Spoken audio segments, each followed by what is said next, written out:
Good morning. Good morning. Recording in progress. Good morning. അതിപ്പോൾ mind ബ്ലോക്കിനെ പറ്റി ചിന്തിച്ചോ ഇന്നലെ? എന്ത് തോന്നി? അതെ, ഇന്നലെ പറഞ്ഞത് തന്നെ. കാരണം കമ്മിറ്റ്മെന്റ് ആണ് നമ്മളെ യെസ്, പല സ്ഥലങ്ങളിലും പിടിച്ചു നിർത്തിയത്. അതെ, കമ്മിറ്റ്മെൻ്റ് ആണ് നമ്മളെ പല സ്ഥലങ്ങളിലും ചിറക് കെട്ടിവെച്ചത്, പറക്കാൻ പറ്റാതെ ഇരിക്കുന്നത്, നമ്മൾ മുന്നോട്ട് സഞ്ചരിക്കാൻ പറ്റാതെ കാല് കെട്ടിയിരിക്കുന്നതെന്നൊക്കെ പറയാം. റൈറ്റ്. ഈ കമ്മിറ്റ്മെൻറ്റ് ഒരു പരിധിവരെ വേണം, പക്ഷേ അതിൻ്റെ ഉദ്ദേശശുദ്ധിയാണ് നമ്മളുടെ സംബന്ധിച്ചോളം ഏറ്റവും ഇമ്പോർട്ടൻ്റ്. അതായത് കമ്മിറ്റ്മെൻറ്റ് എന്തിനു വേണ്ടിയിട്ടാണ്? ഞാൻ ഇന്നലെ ചിന്തിച്ചതും അത് തന്നെയാണ്. കമ്മിറ്റ്മെൻറ്റ്, എനിക്ക് കമ്മിറ്റ്മെൻറ്റ് വേണം. ആ കമ്മിറ്റ്മെൻറ്റ് ഞാൻ ഒരു സംശയം വേണ്ട, എന്തായിരിക്കണം എൻ്റെ കമ്മിറ്റ്മെൻറ്റ്? ഇതിലാണ് നമ്മളെ സംബന്ധിച്ചിടത്തോളം ചിലപ്പോൾ ആശയക്കുഴപ്പമല്ല ശരിക്ക്, അത് റൈറ്റ് ശരിയായിട്ടുള്ള ഒരു ലക്ഷ്യമായിരിക്കില്ല കമ്മിറ്റ്മെൻറ്റിനെ പറ്റി ചിലപ്പോൾ ഉണ്ടാവുന്നത്. അതാണ് നോക്കേണ്ടത്. അപ്പോൾ കമ്മിറ്റ്മെൻറ്റ് എന്നോടും എന്നെ ആശ്രയിക്കുന്ന മറ്റുള്ളവരോടുള്ള കമ്മിറ്റ്മെൻറ്റ് വളരെ ഇമ്പോർട്ടൻ്റ് ആണ്. പക്ഷേ അവിടെ എൻ്റെ പ്രസൻസിനേക്കാൾ ഇമ്പോർട്ടൻസ് അവിടെ അവരുടെ ആവശ്യങ്ങൾ നേടിക്കൊടുക്കുക എന്നുള്ള കാര്യത്തിലായിരിക്കും എനിക്ക് ഏറ്റവും ബെറ്ററായിട്ട് തോന്നുന്നത്. പ്രസൻസ് വേണ്ട എന്നല്ല, പക്ഷേ പ്രസൻസിനേക്കാൾ കൂടുതൽ അവർക്ക് ഉപയോഗപ്പെടുക, അവർക്ക് ആവശ്യമുള്ള കാര്യങ്ങൾ നേടിയെടുക്കാനുള്ള സാഹചര്യം ഞാൻ ഒരുക്കുമ്പോഴായിരിക്കും കുറച്ചും കൂടെ റിസൾട്ട് ആകുമെന്ന് തോന്നുന്നു.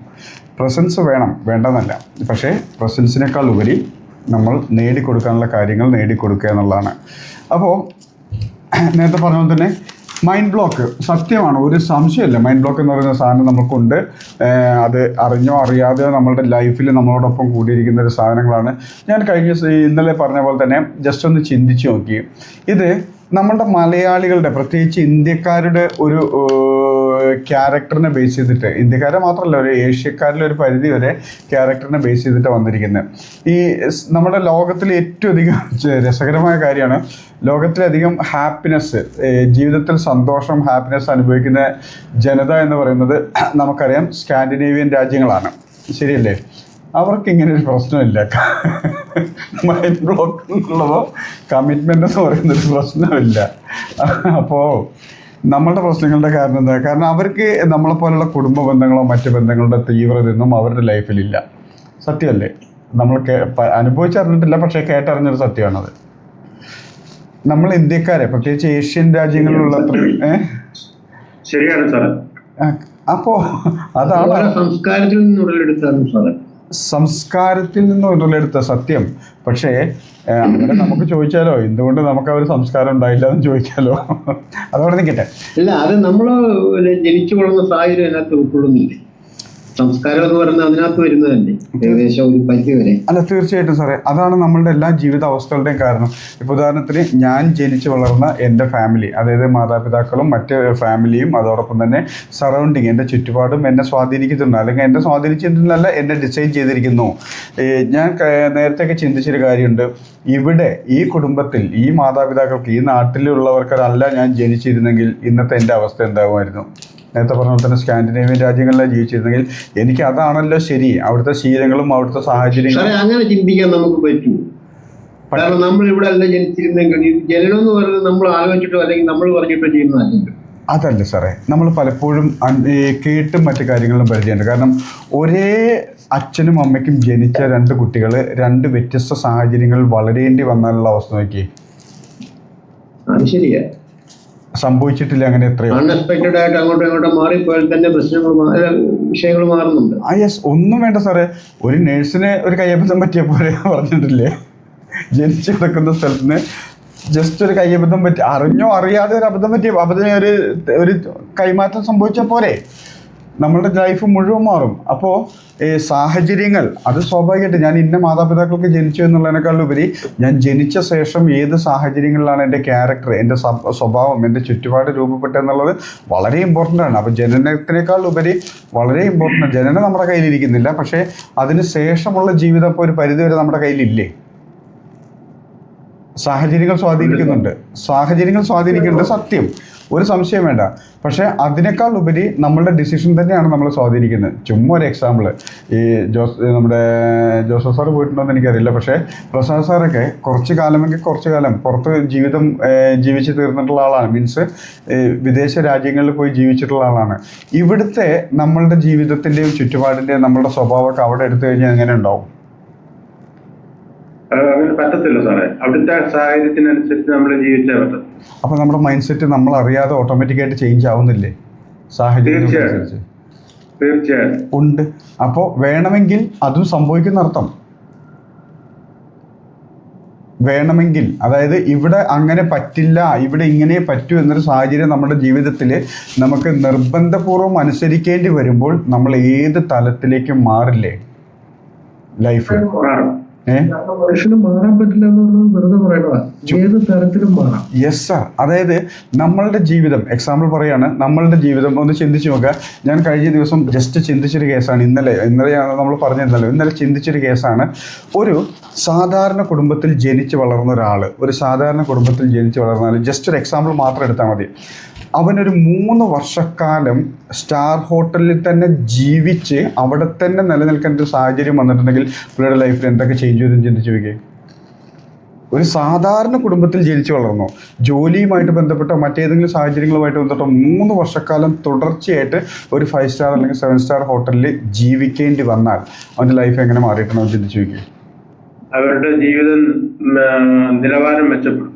ഒരു സംശയമില്ല. അപ്പോൾ എവിടെ ജനിച്ചു എവിടെ വളർന്നു എന്നുള്ളതിനേക്കാളുപരി ആ ജീവിക്കുന്ന സാഹചര്യങ്ങളുമായിട്ട് പൊരുത്തപ്പെടാനും മാറാനും നമുക്ക് ഉറപ്പായിട്ടും പറ്റും. കാരണം ഞാൻ എൻ്റെ വീട്ടിൽ ജനിച്ചു വളർന്ന പോലെ, ഞാൻ എൻ്റെ വീട്ടിൽ സംസാരിച്ച പോലെ, എൻ്റെ സുഹൃത്തുക്കളോട് എൻ്റെ നാട്ടുകാരോട് സംസാരിച്ച പോലെ ഒരിക്കലും എനിക്ക് സ്റ്റാർ ഹോട്ടലിൽ വെച്ചിട്ട് ബിഹേവ് ചെയ്യാനോ സംസാരിക്കാനോ പറ്റില്ല. അപ്പോൾ അറിഞ്ഞോ അറിയാതെയോ അവരുടെ ശൈലിക്കനുസരിച്ച് ഞാൻ പെരുമാറേണ്ടി വരുമ്പോൾ, അതൊരു 2-3 വർഷക്കാലം തുടർച്ചയായിട്ട് ചെയ്യേണ്ടി വരുമ്പോൾ ഞാൻ ആ ഒരു വലിയ രീതിയിൽ സമ്പന്നനായിട്ടുള്ള ഒരാളുടെ ലെവലിലേക്ക് എൻ്റെ ചിന്തകളും അതുപോലെ തന്നെ എൻ്റെ പെരുമാറ്റ രീതികളും ഓട്ടോമാറ്റിക്കായിട്ട് മാറും. നമ്മുടെ നാട്ടിലൊക്കെ ഗൾഫിൽ പോയിട്ട് 2-3 വർഷത്തിന് ശേഷം തിരിച്ചു വരുന്നവരുടെ പെരുമാറ്റ രീതി മാറുന്നത് എന്തുകൊണ്ടാണ്? അപ്പോൾ അവിടെ നമ്മുടെ മൈൻഡിലൊരു റീപ്രോഗ്രാമിംഗ് നടക്കുകയാണ്, അറിഞ്ഞോ അറിയാതെയോ നടക്കുന്നുണ്ട്. അപ്പോൾ സത്യം ശരിയാണ്. യെസ്. അപ്പോൾ ബ്ലോക്ക് നമ്മളുടെ ഉള്ളിലാണ്. നമ്മൾ വേണ്ടെന്ന് വെച്ചിട്ടാണ് ഈ ബ്ലോക്ക് നമുക്ക് സംഭവിക്കുന്നത്. അതായത് മാറാനുള്ള എന്തോ തടസ്സമാണ് ഇപ്പോഴും നമ്മുടെ മൈൻഡിൽ ബ്ലോക്കായിട്ട് നിൽക്കുന്നത്. അറിയാതെ ഒരു സാഹചര്യത്തിൽ, അത് ഇന്നലെ ഒരു തവളയുടെ ഒരു ഇത് ഞാൻ വായിച്ചു. തവളയുടെ, അതായത് നമ്മളൊക്കെ കേട്ടിട്ടുണ്ടാവും, ഒരു തവളയെ നല്ല ചൂടുള്ള വെള്ളത്തിലേക്ക് എടുത്തിട്ടുണ്ടെങ്കിൽ പെട്ടെന്ന് അത് ചാടിപ്പോവും. ഒരു സംശയം വേണ്ട, പെട്ടെന്ന് അത് ചാടിപ്പോവും. പക്ഷേ ഒരു നോർമൽ ടെമ്പറേച്ചറിലുള്ള ഒരു പാത്രത്തിലേക്ക് ഒരു തവള ഇടുന്നു, ചെറിയ രീതിയിലൊരു ചൂട് കൊടുക്കുന്നു ആ പാത്രത്തിന്, ആ വെള്ളത്തിന് ചെറിയ രീതിയിൽ ചൂട് കൊടുത്തത് നല്ല രീതിയിലേക്ക് തിളച്ചാലും ആ തവള ചാടി പോകില്ല എന്നും അതിനകത്തിരുന്ന് ചത്തു പോവുകയുള്ളൂ എന്നാണ് പറയുന്നത്. അതിൻ്റെ റീസൺ എന്താണെന്ന് വെച്ചിട്ടുണ്ടെങ്കിൽ നോർമൽ ടെമ്പറേച്ചറിൽ ജീവിച്ച് വളർന്ന തവള ആ ടെമ്പറേച്ചറിൽ ആ പാത്രത്തിലിരിക്കുന്ന സമയത്ത് അതിൻ്റെ ബോഡി മനഃപൂർവ്വം അതിനനുസരിച്ച് അത് സെറ്റ് ചെയ്തുകൊണ്ടിരിക്കുന്നു. പതുക്കെ ചൂട് കയറുന്നതിനനുസരിച്ച് ആ വെള്ളത്തിന് ചൂട് വരികയും അതിനനുസരിച്ച് ആ തവളയുടെ ബോഡി അതനുസരിച്ച് ആ ചൂടിനനുസരിച്ച് സെറ്റാക്കിക്കൊണ്ടിരിക്കുകയും ചെയ്യും തവള. അതായത് ആ എനർജി മുഴുവൻ ആ ടെമ്പറേച്ചറിനോടൊപ്പം ജീവിക്കാൻ വേണ്ടിയിട്ട് ആ എനർജി ഉപയോഗിച്ചുകൊണ്ടേയിരിക്കുന്നു. വെള്ളത്തിൻ്റെ ചൂട് പതുക്കെ കൂടുന്തോറും അവിടെ അതിനനുസരിച്ച് തവള തൻ്റെ ശരീരം ആ ടെമ്പറേച്ചറിനോടൊപ്പത്തേക്ക് എത്താനായിട്ട് ഇങ്ങനെ എനർജി യൂസ് ചെയ്തുകൊണ്ടേയിരിക്കും എന്ന് പറയുന്നത്. വെള്ളം പതുക്കെ ചൂടായി തിളച്ച് വരുന്ന പരുവത്തിൽ എത്തുമ്പോഴേക്കും അതിൻ്റെ എനർജി മുഴുവൻ പോയി പിന്നെ അവിടെ നിന്ന് ചാടാൻ പറ്റാതെ അവിടെ അതിനകത്ത് കിടന്ന് ചത്തുപോകുന്നതാണ്. 2-3 സ്ഥലത്ത് ഞാനത് ഇന്നലെ വീഡിയോ ആയിട്ടും വായനയായിട്ടും ഞാൻ അനുഭവിച്ചറിഞ്ഞു. അത് നമ്മളുടെ ലൈഫുമായിട്ട് സെറ്റ് ചെയ്തിരുന്നപ്പോൾ നമ്മളുടെ ഇപ്പോഴത്തെ ചുറ്റുപാടനുസരിച്ച് നമ്മളുടെ ജീവിത സാഹചര്യങ്ങൾക്കനുസരിച്ച് നമ്മൾ ജീവിച്ച് ശീലിക്കുന്ന നമ്മൾ അതിനപ്പുറത്തേക്ക് പുറത്തേക്ക് കടക്കാതെ നമ്മൾ അതിനകത്ത് നിന്നുകൊണ്ട് നമ്മളുടെ ജീവിതത്തിനെ സെറ്റ് ചെയ്തുകൊണ്ടിരിക്കുകയാണ്. നമ്മളുടെ എനർജി മൈൻഡ് സെറ്റൊക്കെ ഉപയോഗിച്ച് നമ്മൾ ഇതിനോടൊപ്പം ജീവിക്കാനായിട്ട് സെറ്റ് ചെയ്തുകൊണ്ടിരിക്കുകയാണ്. ഒരൊറ്റ ചാട്ടം ചാടിയിട്ട് ഇതിനെ പുറത്തേക്ക് കടന്നാൽ മതി, നമുക്ക് ഈ ചുറ്റുപാടിനെ സാഹചര്യത്തിനെയൊക്കെ ഓവർകം ചെയ്യാൻ നമുക്ക് പറ്റും. അതല്ലേ നേരത്തെ പറഞ്ഞ പോലെ തന്നെ ഒരു സാധാരണ കുടുംബത്തിൽ ജനിച്ച് വളർന്ന ഒരു പയ്യൻ ഒരു സ്റ്റാർ ഹോട്ടലിലേക്ക് 3 വർഷത്തേക്ക് അവൻ്റെ നാട്ടിലേക്കും വീട്ടിലേക്കും പോകാൻ പറ്റാതെ ആ ഹോട്ടലിൽ തന്നെ ജീവിച്ച് ജോലി എടുക്കും. നല്ല പൈസ കിട്ടുന്നുണ്ടെന്ന് സങ്കല്പിക്കുക, അവൻ്റെ എല്ലാ ആവശ്യങ്ങളും നടപ്പാക്കുന്നുണ്ട് സങ്കല്പിക്കുക. അവൻ അവിടെ തന്നെ ജീവിച്ച് വളർന്നിട്ടുണ്ടെങ്കിൽ 3 വർഷത്തേക്ക് പുറത്തെങ്ങും പോകാതെ അവിടെ തന്നെയാണ് അവൻ്റെ ജീവിതം. മാക്സിമം അവിടുത്തെ കസ്റ്റമേഴ്സുമായിട്ട് അവിടുത്തെ ജനങ്ങളുമായിട്ടാണ് ഇടപഴകുന്നതെങ്കിൽ ഒരു സംശയം വേണ്ട, 3 വർഷത്തിനുള്ളിൽ അവനൊരു റിച്ച് പേഴ്സണാലിറ്റിയുടെ മൈൻഡ് സെറ്റ് വരും. സ്വാഭാവികമായിട്ടും അതനുസരിച്ചുള്ള പെരുമാറ്റങ്ങൾ വരും. ഒന്ന് ചിന്തിച്ച് നോക്കുക, വീട്ടിൽ സംസാരിച്ച പോലെ ബോഡി ലാംഗ്വേജ് ഒന്നും ആയിരിക്കില്ല അവന് കസ്റ്റമേഴ്സിൻ്റെ മുന്നിൽ വരുമ്പോൾ. തുടർച്ചയായിട്ട് 3 വർഷത്തേക്ക് അവൻ ആ ബോഡി ലാംഗ്വേജ് അറിഞ്ഞുകൊണ്ട് കീപ്പ് ചെയ്യേണ്ടി വരുമ്പോൾ സ്വാഭാവികമായിട്ടും അവനെ സംബന്ധിച്ചിടത്തോളം അവൻ്റെ ബിഹേവുകളും അവൻ്റെ തോട്ട് പ്രോസസ്സും ഒക്കെ ചേഞ്ച് ആവുന്നു. ഇത് നേരത്തെ പറഞ്ഞ പോലെ തന്നെ ആ ബ്ലോക്ക് അവിടെ ഇല്ലാതെയാണ്, മൈൻഡ് സെറ്റിൻ്റെ മൈൻഡ് ബ്ലോക്ക് അവിടെ ഇല്ലാതെയായി മാറുകയാണ് ചെയ്യുന്നത്. ഇതേ സംഭവമല്ലേ നമ്മളിവിടുന്ന് ഇവിടുന്ന് എന്തൊക്കെ കാണിച്ചിട്ടൊരു പയ്യൻ ഗൾഫിലേക്ക് പോവുകയാണെങ്കിലും, എക്സാമ്പിൾ ഗൾഫിലേക്ക് പോവുകയാണെങ്കിലും മറ്റ് യൂറോപ്യൻ കൺട്രീസിലും അമേരിക്കയിലും കുറച്ചും കൂടെ സ്വാതന്ത്ര്യം കിട്ടുന്നുണ്ട്. പക്ഷേ ഗൾഫിലേക്ക് പോകുമ്പോൾ അവിടുത്തെ നിയമങ്ങൾ, പ്രത്യേകിച്ച് സൗദി പോലത്തെ സ്ഥലങ്ങളിലേക്ക് പോകുമ്പോൾ അവിടുത്തെ നിയമങ്ങൾ കർശനമായതുകൊണ്ട് തന്നെ നമ്മൾ അവിടുത്തെ അനുസരിച്ച് ജീവിക്കാൻ നമ്മൾ നിർബന്ധിതനാകുന്നു. അപ്പോൾ നമ്മളുടെ സ്വഭാവങ്ങളും നമ്മളുടെ ചിന്താരീതികളൊക്കെ അവിടെ നമ്മൾ തൽക്കാലത്തേക്ക് പതുക്കെ ഒഴിവാക്കി ആ സ്വഭാവവുമായിട്ട് നമ്മൾ ഇഴുകിച്ചേരുന്നു. നമ്മളുടെ മനുഷ്യനുള്ള പ്രത്യേക കഴിവാണ് ഏത് സാഹചര്യത്തിൽ ജീവിക്കണമെന്നുണ്ടോ ആ സാഹചര്യവുമായിട്ട് പൊരുത്തപ്പെടാനും ഇഴുകിച്ചേരാനും അതിനോടൊപ്പം ജീവിക്കാനും നമുക്ക് പറ്റുമെന്നുള്ളൊരു പ്രത്യേകത നമ്മുടെ ഹ്യൂമൻ ബ്രെയിനിനുണ്ട്, മനുഷ്യനുണ്ട്. മറ്റ് ജീവജാലങ്ങൾക്ക് അതില്ല എന്നാണ് പൊതുവെ പറയുന്നത്. കാരണം ഒരു സിംഹം അല്ലെങ്കിൽ ഒരു പുലി അല്ലെങ്കിൽ ഒരു മാൻ ഏത് സാഹചര്യത്തിൽ ജീവിച്ചാലും അതിൻ്റെ ക്യാരക്ടർ അതങ്ങനെ തന്നെയായിരിക്കും, വലിയ മാറ്റമൊന്നുമല്ല. പിന്നെ കൂട്ടിലിട്ട് ജീവിക്കുമ്പോൾ കുറച്ചൊക്കെ ചെറിയ വ്യത്യാസങ്ങൾ വരുന്നുണ്ട്. പക്ഷേ അതിനേക്കാൾ എത്രയോ വലിയ ചേഞ്ചസ് ആണ് മനുഷ്യനുണ്ടായിക്കൊണ്ടിരിക്കുന്നതെന്നാണ് യഥാർത്ഥം. സത്യത്തിൽ അതാണ്. കാരണം ജോസഫ് സാറിനെ സംബന്ധിച്ചോളം അവിടെ നമ്മുടെ ദിനേശ് സാറിനില്ലല്ലോ, പെട്ടെന്ന് പ്രസാദ് സാറിനെ സംബന്ധിച്ചിടത്തോളം പ്രസാദ് സാറിനെ സംബന്ധിച്ചിടത്തോളം ഈ നാട്ടിൽ എങ്ങനെ ജീവിച്ചോ അതായിരിക്കില്ല ഒരു 3, 4, 5 വർഷം ഗൾഫിൽ ജീവിക്കുമ്പോൾ സംഭവിക്കുന്നത്. ഒത്തിരി മാറ്റങ്ങൾ ലൈഫിലുണ്ടാവും. കാരണം വെച്ചിട്ടുണ്ടെങ്കിൽ നമ്മൾ ഒരുപാട് കാര്യങ്ങൾ അനുസരിക്കാൻ നിർബന്ധിതനാകുന്നു. ഇവിടെ കുറച്ചും കൂടെ സ്വാതന്ത്ര്യം ഉള്ളത് കൊണ്ട് നമ്മളുടെ മൈൻഡ് സെറ്റ് നമ്മളുടെ കംഫർട്ടിനകത്തേക്ക് ഒതുങ്ങിക്കൂടും. സ്വാതന്ത്ര്യം ഇല്ലാതെയാകുമ്പോൾ നമ്മുടെ കംഫർട്ട് സോണിൽ നമ്മൾ ബ്രേക്ക് ചെയ്യാൻ നിർബന്ധിതനാകുന്നു. നമ്മൾ അവിടുത്തെ സാഹചര്യങ്ങളുമായിട്ട് ജീവിക്കാൻ നമ്മൾ നിർബന്ധിതനാകുന്നു. അപ്പോൾ പറഞ്ഞു തന്നത് ബ്ലോക്ക് എന്ന് പറയുന്നത് യാഥാർത്ഥ്യമാണ്. പക്ഷേ ഈ ബ്ലോക്ക് മറികടക്കാൻ നമ്മളെ ശേഷി നമുക്കൊണ്ട് ഒരു സംശയമില്ല. കാരണം അങ്ങനെയാണ് നമ്മൾ സൃഷ്ടിക്കപ്പെട്ടിരിക്കുന്നതും നമ്മളുടെ ചുറ്റുപാടിരിക്കുന്നതും. ജോസഫ് സാറിനോട് നമ്മൾ നേരത്തെ പറഞ്ഞ പോലെ തന്നെ ജസ്റ്റ് ഒന്ന് ചിന്തിച്ച് നോക്കുക, നമ്മൾ ഈ കുടുംബത്തിൽ വേണ്ട ഒരു 4 വയസ്സ് വരെ നമ്മുടെ മാതാപിതാക്കൾക്കൊപ്പം നമ്മുടെ നാട്ടിൽ നമ്മുടെ വീട്ടിൽ ജീവിച്ചു എന്ന് വെച്ചോ. അതിന് ശേഷം അടുത്തൊരു 4, 5 വർഷക്കാലം മറ്റേതെങ്കിലും വലിയ മെച്ചപ്പെട്ട സാഹചര്യത്തിൽ ജീവിച്ചിരുന്നെങ്കിൽ ഇത് ഒരു പക്ഷേ പൂർണ്ണമായിട്ടും ഈ ക്യാരക്ടർ മാറി മറ്റൊരു ലെവലിലേക്ക് നമ്മൾ മാറും, ഒരു സംശയം വേണ്ട. അത് നമ്മുടെ കുടുംബം മെച്ചപ്പെട്ടാലും മതി. സത്യമല്ലേ അത് ശരിയാ സാറേ, അനുഭവത്തിൽ തന്നെ അറിയാം. കാരണം കൊച്ചു പിള്ളേരെ എൻ്റെ കൊച്ചുമോനിവിടെ ഉണ്ടായത് ഒരു 2-2.5 വയസ്സ് വരെ ഉണ്ടായി. അവൻ ഇവിടുന്ന് മാറി കഴിഞ്ഞപ്പോഴത്തേക്ക് അവിടെ ചെന്ന് കഴിഞ്ഞപ്പോഴത്തേക്ക് വ്യത്യാസമായെന്ന് പറഞ്ഞ ആള് ആ പാടെ മാറി എന്നുള്ളതാണ്. യെസ്. അപ്പോൾ ലൈഫിൽ നമ്മൾ ആഗ്രഹിക്കുന്ന സ്ഥലത്തേക്ക് എത്തണമെങ്കിൽ നമുക്ക് ആദ്യം വേണ്ടത് നമ്മളുടെ ചുറ്റുപാടുകളെ ചേഞ്ച് ചെയ്യുക എന്നുള്ളതാണ്. ചുറ്റുപാടുകളുടെ മാറ്റാൻ സാധിച്ചെങ്കിൽ മാത്രം അത് വളരെ വ്യക്തമാണ്. അതായത് ഈ സാഹചര്യത്തിൽ ഈ ചുറ്റുപാടിൽ നിന്നുകൊണ്ട് നമുക്ക് വളരുന്നതിന് ഈ പരിമിതി ഉണ്ട്, അത് സത്യം തന്നെയാണ്. ശരിയല്ലേ? ഇപ്പോൾ ഉദാഹരണത്തിന് നമ്മുടെ നാട്ടിലുള്ള ഈ സെലിബ്രിറ്റീസിനെ എടുത്ത് നോക്കുക. ഏത് നാട്ടിലുള്ള സെലിബ്രിറ്റീസിനെ എടുത്ത് നോക്കുകയാണെങ്കിൽ ശരി, ഒരു ലെവൽ വരെ വളരണമെങ്കിൽ ഈ ജനിച്ച് വളർന്ന ചുറ്റുപാടിൽ നിന്ന് മാറിയാലേ വളരാൻ പറ്റുള്ളൂ. ഉദാഹരണത്തിന് മോഹൻലാൽ, മമ്മൂട്ടി, സുരേഷ് ഗോപി അതുപോലത്തെ ആളുകൾ, യൂസഫ് അലി സാറും ഒരു പരിധി വരെ ജീവിച്ച സാഹചര്യത്തിൽ നിന്ന് മാറി ജീവിച്ചതിന് ശേഷം വലിയ രീതിയിൽ സക്സസ് ആയതിനു ശേഷമാണ് നാട്ടുകാരായിട്ട് വീണ്ടും ആ പഴയ രീതിയിലേക്ക് ഇടപഴകി തുടങ്ങിയിരിക്കുന്നത്. ഒന്ന് ചിന്തിച്ച് നോക്കി, ഈ മമ്മൂട്ടി, മോഹൻലാൽ എന്നൊക്കെ പറയുന്ന പോലത്തെ സെലിബ്രിറ്റീസ് അവർ ജീവിച്ച് വളർന്ന ചുറ്റുപാടിലാണ് അവർ പിന്നെയും വളർന്നിരുന്നെങ്കിൽ അവർക്ക് ഒരിക്കലും ഒരു സെലിബ്രിറ്റിയായി മാറാൻ പറ്റില്ലായിരുന്നു. കാരണം അവരുടെ ചുറ്റുപാട് അതിനെ പുറത്തേക്ക് വിടാൻ സമ്മതിക്കില്ല, അവരുടെ ക്യാരക്ടർ ചേഞ്ച് ആവില്ല. സത്യമാണ്. നമ്മളും അത് സത്യമാണ്. കാരണം വെച്ചിട്ടുണ്ടെങ്കിൽ ഈ ലൈഫിൽ സക്സസ് ആയിട്ടുള്ള 99% ആളുകളും അവരുടെ സറൗണ്ടിങ്ങിൽ നിന്നും മാറി അവരാഗ്രഹിക്കുന്ന സെറ്റപ്പിലേക്ക് മാറി താമസിച്ച് ജീവിച്ചുകൊണ്ടാണ് അവർക്ക് മാറാൻ പറ്റിയത്. ഒരു സംശയമില്ല. ഞാനിങ്ങനെ പെട്ടെന്ന് ഇങ്ങനെ ചിന്തിച്ചിട്ടുണ്ട്. നമ്മൾ ബിൻസിമേടൊക്കെ കഴിഞ്ഞ ദിവസങ്ങളൊക്കെ സംസാരിച്ചപ്പോൾ പറഞ്ഞില്ലായിരുന്നു, ഒരു ഓൾഡ് ഏജ്, അതായത് ഒരു ഏജ് ലിമിറ്റിന് അപ്പുറത്തേക്കുള്ള ആളുകൾക്ക് ഒരുമിച്ച് കൂടി താമസിക്കുന്ന ഒരു സ്ഥലം. അത് രസകരമായ കാര്യം, ലോ ഓഫ് അട്രാക്ഷൻ വർക്ക് ചെയ്യുന്ന കണ്ടോളണം. കഴിഞ്ഞ ദിവസങ്ങളിലൊന്ന് ഇവിടെ എറണാകുളത്തിനടുത്ത് പിറവം എന്ന് പറഞ്ഞ സ്ഥലത്തിനടുത്ത് ഒരു ഇതുപോലൊരു സാധനം ഞാൻ കണ്ടു. ഞാനൊരു യാത്ര, ഒരു ജന്മത്തിൽ ഞാൻ പോകേണ്ട ഒരു വഴിയേ അല്ല അത്. എനിക്ക് മനസ്സിലായില്ല. കാരണം വെച്ചിട്ടുണ്ടെങ്കിൽ എനിക്ക് ഒരു കാരണവശാലും ആ വഴി പോകേണ്ട ഒരു ആവശ്യമില്ല. പിറവത്തിനടുത്ത് ഒരു സ്ഥലത്ത് നിന്ന് ഏകദേശം 2.5 കിലോമീറ്റർ ഒരു സിംഗിൾ ലൈൻ പോലത്തെ ഒരു റോഡ്, ഗ്രാമം, റോഡ് എന്ന് പറയാനില്ല, മുഴുവൻ പൊട്ടിപ്പളഞ്ഞ് മൺപാത പോലെ ഇരിക്കുന്ന ഒരു സ്ഥലത്തൂടെ 2.5 കിലോമീറ്റർ പോകുമ്പോൾ, ആ സ്ഥലത്തിൻ്റെ പേര് ഞാനിപ്പോൾ ജസ്റ്റ് ഓർക്കുന്നു, നിങ്ങളൊന്ന് ഗൂഗിളിൽ എപ്പോഴെങ്കിലും സെർച്ച് ചെയ്താൽ മതി.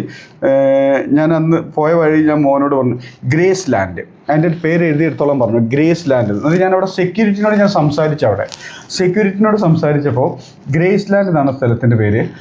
ഇത് ഏകദേശം ഒരു 25ഓളം ഏക്കറിനകത്താണെന്നാണ് തോന്നുന്നത്. പുള്ളി അങ്ങനെ പറഞ്ഞു. 25ഓളം ഏക്കറിനകത്ത് പരന്ന് കിടക്കുന്ന ഒരു വിസ്തൃതമായിട്ടുള്ള സാമ്രാജ്യം, പക്ക ചുറ്റുവേലി, അല്ല മതിൽ കെട്ടിയിട്ടിരിക്കുന്നത്, അത്യാവശ്യം നല്ല ഹൈറ്റിൽ മതിൽ കെട്ടൊക്കെയുള്ള ഒരു കോമ്പൗണ്ട്. ഈ കോമ്പൗണ്ടിനകത്ത് ഫ്ലാറ്റ് ഉണ്ട്, സിംഗിൾ ബെഡ്റൂം വില്ലാസ് പോലത്തെ ഹട്ടുകൾ പോലത്തെ സാധനം പണിതിട്ടുണ്ട്, ബാറുണ്ട്, ഗോൾഫ് കോഴ്സ് ഉണ്ട്, ഡ്രൈവ് ചെയ്യാനുള്ള റോഡുകൾ ചുറ്റും അറേഞ്ച് ചെയ്തിരിക്കുന്നു. അതായത് 65 വയസ്സിന് മുകളിലുള്ള ആളുകൾക്ക് മാത്രം, അത് ആർക്ക് വേണേലും അവിടെ ജീവിക്കാം. ആണുങ്ങളെന്നോ പെണ്ണുങ്ങളെന്നോ വ്യത്യാസമില്ല, ആർക്ക് വേണേലും അവിടെ ജീവിക്കാം. എല്ലാ ദിവസവും അവർക്ക് വേണ്ടിയിട്ടുള്ള ഒത്തുചേരാനുള്ള സ്ഥലങ്ങൾ, മീൻസ് ഓരോ കാര്യങ്ങൾ അറേഞ്ച് ചെയ്യുന്നു. വീക്ക്ലി വൺസ് അവർക്ക് ലൈഫ് എൻജോയ് ചെയ്യാനുള്ള എന്തെങ്കിലും പ്രോഗ്രാം എല്ലാ ശനിയാഴ്ചകളിലും നടക്കുന്നു. ഈവൻ ബാർ ഉൾപ്പെടെ സെറ്റ് ചെയ്തിരിക്കുകയാണ് അവിടെ. അതിനകത്ത് ഗ്രേസ് ലാൻഡ് എന്ന് പറഞ്ഞ സ്ഥലത്ത് നല്ല പൈസ കൊടുക്കണം. ഒരു മാസത്തേക്ക് 20,000-25,000 രൂപയ്ക്കാണ് ഒരാൾ കൊടുക്കേണ്ട പൈസ. സെക്യൂരിറ്റി പറഞ്ഞാണ്, എത്രയാണ് കറക്റ്റ് എനിക്കറിയില്ല, 800 പേരോളം അവിടെ ഉണ്ടെന്നാണ് പുള്ളി പറഞ്ഞത്. 800 പേരവിടെ. സിംഗിൾ ബെഡ്റൂം ഫ്ലാറ്റുകളായിട്ടുണ്ട്, വില്ല പോലത്തെ സാധനങ്ങളുണ്ട്. അതിനേക്കാൾ ഉപരി ഇവർക്ക് ഒത്തുചേരാനുള്ള സ്ഥലങ്ങളാണ്. ഫുഡ് കഴിക്കാൻ ഒരൊറ്റ പ്ലേസേ ഉള്ളൂ, അതൊരു ഹോള് പോലെ സെറ്റ് ചെയ്തിരിക്കുന്നു. അവിടെ കുക്കിങ്ങിനാണ് സെപ്പറേറ്റ് ആളുണ്ട്. ഓരോ മെനു ആണ്, ഓരോ ദിവസത്തേക്ക് ഓരോ മെനു ആണ് കൊടുത്തിരിക്കുന്നത്. എത്ര കാലം വേണേലും അവിടെ താമസിക്കാം. അവിടെ അവർക്ക് എൻ്റർടൈൻ ചെയ്യാനുള്ള ഒരു സംവിധാനം ഒരുക്കിയിരിക്കുന്നു. ഞാൻ പറഞ്ഞു വന്നത്, അപ്പോൾ ഈ ലൈഫിൽ സക്സസ്സോ ഫെയിലൊക്കെ അവിടെ നിൽക്കട്ടെ. ഞാൻ ചിന്തിച്ചിട്ടില്ല എറണാകുളത്ത് എറണാകുളത്ത് പുറത്തേക്ക് പോയി ഇത്രയും കുഗ്രാം പോലൊരു സ്ഥലത്ത് നമ്മളന്ന് നമ്മുടെ മൈൻഡിലുള്ള പോലത്തെ ഒരു പ്രൊജക്റ്റ് അവിടെ നടന്നുകൊണ്ട് പോകുന്നു. എത്ര വർഷമായെന്ന് ചോദിച്ചപ്പോൾ പുള്ളിക്ക് അറിയില്ല. പുള്ളി വന്നിട്ട് 4 മാസം ആയുള്ളൂ എന്ന് പറഞ്ഞാൽ, പക്ഷേ ഒരു 3-4 വർഷമായിട്ട് കാണുമ്പോൾ എന്നാണ് പുള്ളി പറഞ്ഞത്. അത്രയും വലിയൊരു പ്രോജക്റ്റാണ് അവിടെ നടക്കുന്നത്. അത് ഈ പ്രകൃതി രമണീയമായിട്ടുള്ള സ്ഥലമൊന്നുമല്ല, സാധാരണ ഒരു ഗ്രാമപ്രദേശം, ഒരു വരണ്ട പ്രദേശം പോലുള്ള സ്ഥലത്താണ് ഈ ഒരു സാധനം. ഗ്രേസ് ലാൻഡ് എന്നാണ് സ്ഥലത്തിൻ്റെ പേര്, ഗ്രേസ് ലാൻഡ്. അതവിടെ നിൽക്കട്ടെ. അപ്പോൾ ഇത് പറഞ്ഞ കൂട്ടത്തിൽ സ്വാഭാവികമായിട്ട് അതങ്ങ് പറഞ്ഞു പോയെന്നുള്ളൂ. അപ്പോൾ നമ്മളെ സംബന്ധിച്ചോളം മൈൻഡ് ബ്ലോക്കിനെ പറ്റിയാണ് പറഞ്ഞത്. ഈ മൈൻഡ് ബ്ലോക്ക് ഞാൻ ഇന്നലെ ചിന്തിച്ചപ്പോൾ വളരെ നിസ്സാരമായിട്ടുള്ളൊരു സാധനമാണെന്ന് മനസ്സിലായി. നമ്മൾ തന്നെ കെട്ടിവെച്ചിരിക്കുന്ന ഒരു സാധനമാണ്, പുറത്ത് കിടക്കാൻ പറ്റാതെ നമ്മൾ തന്നെ കെട്ടിവെച്ചിരിക്കുന്ന ഒരു സാധനമാണ് ഇത്. ഈ ഒരു നമ്മൾ തന്നെ കെട്ടിവെച്ചതാണെന്ന് പറയാനുള്ള കാരണം അതിൻ്റെ ഒരു എക്സാമ്പിളാണ് രാവിലെ പറഞ്ഞത്. കാരണം ഇപ്പോൾ പറഞ്ഞത്, നമ്മൾ ഈ സാഹചര്യത്തിൽ നിന്ന് മാറിയിട്ടുണ്ടെങ്കിൽ ഒരു സംശയം വേണ്ട, നമ്മൾ ഈ ബ്ലോക്കൊന്നും നമ്മുടെ കയ്യിലുണ്ടാവില്ല. ഓട്ടോമാറ്റിക്കായിട്ട് അത് മാറിപ്പോയിട്ടുണ്ടാവും. അപ്പോൾ ഈ ബ്ലോക്കിന് ഒരു പരിധി വരെ നമ്മൾ തന്നെ കാരണം ഇതിനകത്തുനിന്ന് പുറത്ത് കടക്കാൻ നമ്മൾ ആത്മാർത്ഥമായിട്ട് പരിശ്രമിച്ചിട്ടില്ല എന്ന്. ഞാനും അതിനകത്ത് ഉൾപ്പെടുന്നൊരു വ്യക്തിയാട്ടോ. ആത്മാർത്ഥമായിട്ട് പരിശ്രമിച്ചിട്ടില്ല എന്നുള്ള യാഥാർത്ഥ്യം അവിടെയും ചോദിക്കാം. എന്തുകൊണ്ട് നമ്മൾ ആത്മാർത്ഥമായിട്ട് ഇതിനകത്ത് പുറത്തു കിടക്കാൻ ശ്രമിച്ചില്ല? ഉത്തരം ഒരു പരിധി വരെ അറിയില്ലായിരുന്നു എന്നായിരിക്കും. ഒരു പരിധി വരെ ശരിയല്ലേ? അറിയില്ലായിരുന്നു ഇങ്ങനെ ഒരു സംഭവം ഉണ്ടെന്നുള്ളത്. ഇതിനകത്തൊക്കെ പുറത്ത് കിടക്കാൻ എനിക്ക് ഇങ്ങനെ ഒരു കാര്യം ഉണ്ടെന്ന് അറിയില്ലായിരുന്നു. അറിഞ്ഞെങ്കിലല്ലേ പുറത്ത് കിടക്കാൻ പറ്റുമെന്നൊരു ഒരു ഉത്തരം നമുക്ക് വന്നേക്കാം. പക്ഷേ അതിനേക്കാൾ ഉപരി ചോദ്യം തന്നെയാണ് പ്രധാനം. നമ്മളെ സംബന്ധിച്ചിടത്തോളം നമ്മൾ തന്നെയല്ലേ ഈ ഇപ്പോഴത്തെ സാഹചര്യങ്ങൾക്കും ഇപ്പോഴത്തെ അവസ്ഥകൾക്കും അതല്ലെങ്കിൽ ഇതിനേക്കാൾ മെച്ചപ്പെട്ട ഒരു സാഹചര്യം ഇല്ലാതെയായിപ്പോയതിൻ്റെയും കാരണം നമ്മൾ തന്നെയാണ്. ഒരു 80% നമ്മളാണ്. ബാക്കി 20% നമ്മൾ ഓരോരുത്തരും കണ്ട കമ്മിറ്റ്മെൻറ്റ് എന്ന് പറയുന്ന സാധനം. കമ്മിറ്റ്മെൻറ്റ്. ബാക്കി 20% നമ്മൾ മനസ്സിൽ കരുതിയ കമ്മിറ്റ്മെൻറ്റ്. കഴിഞ്ഞ ദിവസം ഞാനിങ്ങനെ ചോദിച്ചു വൈഫിനോട്, ഇന്നലെ ഈ ചിന്തകളുടെ പുറകിൽ ഞാൻ ചോദിച്ചു, ഇങ്ങനെ ഞാൻ ഇരിക്കുന്നതായിരുന്നു. ജസ്റ്റ് എക്സാമ്പിൾ ചോദിച്ചാണ്, ഒരു 3 വർഷത്തേക്ക് ഞാൻ കഴിഞ്ഞന്ന് പറഞ്ഞില്ലായിരുന്നു, ഗൾഫിൽ നിന്ന് ഒരു ഓഫർ വന്നിട്ടുണ്ടായിരുന്നു പറഞ്ഞില്ലായിരുന്നോ, ഞാനൊരു 3 വർഷത്തേക്ക് മാസത്തിൽ 3 മാസം കൂടുമ്പോൾ മാത്രമേ ഇവിടെ വരാൻ പറ്റൂ, അവിടെ പോയി നമുക്ക് കുറച്ചും കൂടെ മെച്ചപ്പെട്ട സാഹചര്യങ്ങൾ ഒരുക്കുന്നതായിരുന്നു നല്ലതെന്ന് ചോദിച്ചു. എന്തായിരിക്കും ഉത്തരം വന്നിട്ടുണ്ടാവുക? എന്തായിരിക്കും ഉത്തരം വന്നിട്ടുണ്ടാവുക? ഒരു സംശയമില്ല, യെസ് സാർ, ഒരു സംശയമില്ല. അവരുടെ ഉത്തരം ഇത് തന്നെയായിരുന്നു. മൂത്ത മോനും കേട്ടുകൊണ്ടിരിക്കുകയാണ്. അവനും പറഞ്ഞത്, എന്തിനാ ഇവിടെ നിന്ന് പോകാൻ മേലായിരുന്നു എന്ന് ചോദിച്ചത്. അപ്പോഴാണ് ഞാൻ ചിന്തിച്ചത്, അപ്പം എൻ്റെ മാത്രം ഒരു കമ്മിറ്റ്മെൻ്റ് ആയിരുന്നില്ലേ അത്? എൻ്റെ മൈൻഡിലുള്ളൊരു കമ്മിറ്റ്മെൻറ്റ് മാത്രമായിരുന്നില്ലേ? ഇങ്ങനെ ഉണ്ടെങ്കിലേ അവരുടെ ലൈഫ് അവർക്ക് അതായിരിക്കും സന്തോഷം എന്നുള്ളത് എൻ്റെ മൈൻഡിൻ്റെ മാത്രം ഒരു തോന്നലായിരുന്നില്ലേ? സത്യമാണത്. നിങ്ങൾ ഓരോരുത്തരും സ്വയം ചോദിച്ചു നോക്കുക. ഇപ്പോൾ ഉള്ളതിൻ്റെ ഒരു 10 ഇരട്ടിയെങ്കിലും മെച്ചപ്പെടാനുള്ളൊരു സാഹചര്യം ഉണ്ടായിരുന്നു. ഞാനൊരു 3-4 വർഷത്തേക്ക് ഇവിടെ ഉണ്ടാവില്ല, ഞാൻ ആ ഒരു സാഹചര്യമായിട്ട് പോകുമായിരിക്കും. അതാണോ നല്ലത്, ഇതാണോ നല്ലതെന്ന് ചോദിച്ചിട്ടുണ്ടെങ്കിൽ വളരെ അപൂർവമായിട്ടേ പറയുള്ളൂ, അതൊന്നും നമുക്ക് വേണ്ട, നമുക്ക് ഇപ്പോഴത്തെ സാഹചര്യം പോലെ അങ്ങ് പോയാൽ മതി എന്ന് അപൂർവമായിട്ട് പറയും. അവർ പറയുന്നത് നമുക്ക് ബുദ്ധിമുട്ട്, ഒന്ന് നമ്മൾ കൂടുതൽ ബുദ്ധിമുട്ടുണ്ടായിരുന്നു, ഇനി നമ്മൾ ഇതിനെ കൂടുതൽ വലിയ കഷ്ടപ്പാടും ബുദ്ധിമുട്ടും നമ്മൾ എഫേർട്ട് എടുക്കേണ്ടെന്നുള്ള ചിന്ത കൊണ്ടായിരിക്കും വേണ്ട എന്ന് പറയുന്നത്. ഇപ്പോൾ ഉള്ളതിനേക്കാൾ മെച്ചപ്പെട്ട ജീവിതം വേണ്ട എന്ന് പറയുന്നുണ്ടെങ്കിൽ നമുക്ക് അവിടെ കൂടുതൽ എഫേർട്ട് എടുക്കേണ്ടി വരുന്നു, ബുദ്ധിമുട്ടേണ്ടി വരും എന്നുള്ളൊരു ചിന്ത കൊണ്ട് മാത്രമാണ്, അല്ലാതെ വേണ്ടാഞ്ഞിട്ടൊന്നുമല്ലത്. അപ്പോൾ പറഞ്ഞു വരുന്നത്, ബ്ലോക്ക് എന്നുള്ളത് നമ്മളുടെ മാത്രം ചിന്തകളാണെന്ന് മനസ്സിലാക്കണം. അതിനപ്പുറത്തേക്ക് ഒന്നുമില്ല. കുറച്ചും കൂടെ അകത്തേക്ക് പോയി കഴിയുമ്പോൾ നമുക്ക് മനസ്സിലാകും, നമുക്ക് വേണമെങ്കിൽ ഒഴിവാക്കാൻ പറ്റുന്ന സാഹചര്യങ്ങളായിരുന്നു ഈ ബ്ലോക്ക് എന്നുള്ളത്. അപ്പോൾ മൈൻഡിൻ്റെ ബ്ലോക്ക് മാറാൻ ആദ്യത്തെ ജോലി നമ്മൾ ഇന്നലെ കണ്ടതുപോലെ തന്നെ ചിന്തകളുടെ ആധിക്യമാണ് മൈൻഡിൻ്റെ ബ്ലോക്ക് എന്ന് പറയുന്നത്. ചിന്തകളുടെ ആധിക്യം നേരത്തെ പറഞ്ഞ പോലെ തന്നെ ഞാൻ ചിന്തിച്ചു, പിള്ളേർ പഠിക്കുന്ന ഒരു സമയത്ത് ഈ സാഹചര്യത്തിലല്ലേ ഞാൻ കൂടെ വേണ്ടത്, കാരണം അവർക്ക് വേണ്ട സപ്പോർട്ടുകൾ കൊടുത്തുകൊണ്ട് ഈ സാഹചര്യത്തിൽ അവരെ സപ്പോർട്ട് ചെയ്തിരുന്നെങ്കിൽ അവർക്ക് കുറച്ചും കൂടെ ഞാൻ ആഗ്രഹിച്ച പോലെ ഒരു വളർച്ച അവർക്കുണ്ടാകും എന്നുള്ള ചിന്ത കൊണ്ടാണ് ഞാൻ മുന്നോട്ട് ഞാൻ മറ്റു കാര്യത്തിലേക്കും അങ്ങോട്ടുള്ള പോക്ക് ഒഴിവാക്കിയിരുന്നത്. പക്ഷേ ഇന്നലെ ഞാൻ തിരിച്ചറിഞ്ഞു എന്ന് പറയാൻ കാരണം, ഞാൻ അവിടെ ആ കാര്യവുമായിട്ട് പോയിരുന്നെങ്കിൽ ഇപ്പോഴുള്ളതിനേക്കാൾ മെച്ചപ്പെട്ട സാഹചര്യത്തിലായിരിക്കും ഇനി അങ്ങോട്ട് മക്കൾ വളരാൻ പോകുന്നത്. ജസ്റ്റ് ഒന്ന് ചിന്തിക്കുക, ഈ മക്കളൊക്കെ പഠിത്തം കഴിഞ്ഞിട്ട്, അവരുടെ വിദ്യാഭ്യാസം കഴിഞ്ഞിട്ട് അവർ സ്വതന്ത്രമായിട്ട് ജീവിക്കാൻ തുടങ്ങുമ്പോൾ എൻ്റെ ആഗ്രഹം സ്വപ്നങ്ങളൊക്കെ എവിടെ പോയി കിടക്കും? അവരെ പറ്റിയിട്ടല്ലേ? അതൊക്കെ നിങ്ങളൊക്കെ ജോസഫ് സാറും അതുപോലെ തന്നെ പ്രസാദ് സാറും ദിനേശ് സാറൊക്കെ അനുഭവിച്ചറിഞ്ഞായിരുന്നു. നമ്മൾക്കൊരാഗ്രഹവും സ്വപ്നങ്ങളൊക്കെ ഉണ്ടായിരുന്നു. പക്ഷേ മക്കൾ ഒരു സ്റ്റേജിൽ എത്തിക്കഴിഞ്ഞാൽ പിന്നെ നമ്മുടെ ആഗ്രഹങ്ങൾക്കും സ്വപ്നങ്ങൾക്കൊന്നും ഒരു വില അവിടെ ഉണ്ടാവില്ല. അവരുടെ ജീവിതത്തിന്, അത് അവരുടെയും കുറ്റമല്ല നമ്മളുടെയും കുറ്റമല്ല, അവരുടെ ജീവിതത്തിനനുസരിച്ച് അവരങ്ങ് മാറിപ്പോവും. അപ്പോൾ അതുവരെ നമ്മൾ എഫേർട്ട് എടുത്ത കാര്യങ്ങളും നമ്മൾ അതിനായിട്ട് പരിശ്രമിച്ച കാര്യങ്ങളൊക്കെ 90% വലിയ ഫലം കാണാതെ പോകുന്നതായിരിക്കും. 10% ഫലം കാണുന്നുണ്ടാകും, ഒരു സംശയമില്ല. എക്സാമ്പിള്, എൻ്റെ മോന് ഞാൻ മൊബൈൽ മേടിച്ച് കൊടുത്തിട്ടുണ്ടായിരുന്നു. എൻ്റെ വീട്ടുകാരും വൈഫിൻ്റെ വീട്ടുകാരും വൈഫ് ഉൾപ്പെടെ ചീത്ത പറഞ്ഞാണ്, എന്തിനാണ് ഈ പ്രായത്തിൽ പിള്ളേർക്ക് മൊബൈൽ വാങ്ങിച്ചു കൊടുക്കുന്നത്. അതിൻ്റെ ഫലം ഞാൻ ഇടയ്ക്ക് അനുഭവിക്കാറുണ്ട്. കാരണം വെച്ചിട്ടുണ്ടെങ്കിൽ എപ്പോൾ നോക്കിയാലും ഗെയിം കളിയാണ്, എത്ര പറഞ്ഞാലും പറ്റുന്നില്ല. പിന്നെ കഴിഞ്ഞ ദിവസം ഞാൻ ഒരു ആപ്ലിക്കേഷനിൽ ഒരു ലോക്ക് ഇട്ടു ഫോണിന്, അതായത് ഇത്ര സമയം ഇന്ന ആപ്ലിക്കേഷൻ യൂസ് ചെയ്യാമെന്നുള്ളൊരു ലോക്ക് ഇട്ട് കഴിഞ്ഞ ദിവസം. മാർക്ക് നന്നായിട്ട് കുറഞ്ഞപ്പോൾ അതിനെ കൺട്രോൾ ചെയ്യാൻ, മൊബൈൽ ഉപയോഗിക്കാതിരിക്കാൻ ജീവിക്കുക എന്ന് പറഞ്ഞെങ്കിൽ ഇനിയുള്ള അങ്ങോട്ടുള്ള കാലത്ത് പറ്റില്ല. കാരണം നമ്മളുടെ കാലഘട്ടത്തിൽ തന്നെ വന്നു കഴിഞ്ഞു. കാരണം നമ്മളുടെ ജീവിതത്തിൽ ഏകദേശം 70% കാര്യങ്ങളും മൊബൈലിലൂടെയാണ് ഇപ്പോൾ നടക്കുന്നത്. നമ്മുടെ ജീവിതത്തിൽ 70% കാര്യങ്ങളും മൊബൈലിലാണ് നടക്കുന്നത്. അപ്പോൾ ഒരു 10 വർഷം കഴിയുമ്പോൾ ഈ പിള്ളേരുടെ ജീവിതത്തിൽ 99% കാര്യങ്ങളും മൊബൈൽ ഉപയോഗിച്ചിട്ട് നടക്കാൻ പറ്റുള്ളൂ. ആ സാധനം യൂസ് ചെയ്യാൻ പഠിക്കരുതെന്ന് പറയുന്നതിൽ എന്താ അർത്ഥമുള്ളത്? പക്ഷേ എങ്ങനെ യൂസ് ചെയ്യണം, എന്ത് യൂസ് ചെയ്യണം എന്നുള്ളതിലേക്കാണ് നോക്കുന്നത്. അപ്പോൾ പറഞ്ഞു ഇന്ന് മൈൻഡ് ബ്ലോക്ക് മാറ്റാനായിട്ട് നമ്മളുടെ ചിന്തകളെ ഏകീകരിക്കുക എന്ന് വെച്ചിട്ടുണ്ടെങ്കിൽ നമ്മൾക്ക് ഗ്രോത്തിന് ആവശ്യമുള്ള തോട്ടുകളിലേക്ക് മാത്രം ഫോക്കസ് ചെയ്യുക. നമ്മളെപ്പോഴും പറഞ്ഞ പോലെ തന്നെ ഫോക്കസ് ഓൺ ഗോളുകൾക്കുള്ള ചിന്തകൾക്ക് മാത്രം ഫോക്കസ് ചെയ്യുക. അതായത് അനാവശ്യ ചിന്തകളൊന്നും പറയാൻ പറ്റില്ല. ചിന്തകൾ എപ്പോഴും നമ്മുടെ മൈൻഡിലേക്ക് വരും. അത് ആവശ്യമാണോ അനാവശ്യമാണോ എന്നുള്ളത് പിന്നീട് അറിയുള്ളൂ. പക്ഷേ അതിനേക്കാൾ ഉപരി നമ്മൾ ഗോളിലേക്കുള്ള ചിന്തകൾക്ക് മാത്രം ഫോക്കസ് ചെയ്തുകൊണ്ടിരുന്നുണ്ടെങ്കിൽ ഒരു പരിധിവരെ പുറത്തേക്കുള്ള ആവശ്യമില്ലാത്ത ചിന്തകളുടെ എണ്ണം ലിമിറ്റ് ചെയ്യാൻ പറ്റും. ഗോളുകളിലേക്ക് മാത്രം ഫോക്കസ് ചെയ്തിട്ടുണ്ടെങ്കിൽ ഒരു പരിധിവരെ നമുക്ക് പുറത്തുനിന്ന് ആവശ്യമില്ലാത്ത ചിന്തകൾ ചിന്തകൾ ഒരു പരിധി വരെ കൺട്രോൾ ചെയ്യാൻ പറ്റും. 100% പറ്റില്ല, പക്ഷേ 70% അനാവശ്യ ചിന്തകളും കൺട്രോൾ ചെയ്യാൻ പറ്റും. ഒന്ന് ചിന്തിച്ച് നോക്കിയേ, ജസ്റ്റ് മൈൻഡിലേക്ക് ഒന്ന് കൊണ്ടുവരാം. കഴിഞ്ഞ ഒരു 2-3 മാസങ്ങളായിട്ട് നമ്മളുടെ തോട്ട് പ്രോസസ്സിൽ ഒരുപാട് വ്യത്യാസം വന്നിട്ടുണ്ടോ? മൊബൈലിൽ അനാവശ്യമായിട്ട് ചിലവഴിക്കുന്ന സമയം കുറഞ്ഞിട്ടുണ്ടോ? ഉണ്ട് സാറേ. കാരണം രാവിലത്തെ സമയം തന്നെ എത്രത്തോളം വ്യത്യാസപ്പെടുത്തിയിട്ടുണ്ട് അല്ലേ? കാരണം അപ്പൊ അവിടെ ചിന്തകൾക്ക് വ്യത്യാസങ്ങൾ വന്നിട്ടുണ്ട്. എനിക്ക് തോന്നുന്നു, എൻ്റെ ലൈഫിൽ അനുഭവം പറയാം, എൻ്റർടൈൻമെൻറ്റിന് ഞാൻ നേരത്തെ വലിയ കാര്യമായിട്ട് പരിഗണിക്കുന്നുണ്ടായിരുന്നു. ഇപ്പോൾ എൻ്റർടൈൻമെൻറ്റിൽ ഞാൻ വളരെ കുറവാണ്. കാരണം വെച്ചിട്ടുണ്ടെങ്കിൽ ഈ വീഡിയോസ് കാണുന്നത്, അതുപോലെ തന്നെ അങ്ങനത്തെ കാര്യങ്ങളൊക്കെ ഞാൻ വളരെ വളരെ കുറഞ്ഞിട്ടുണ്ട്.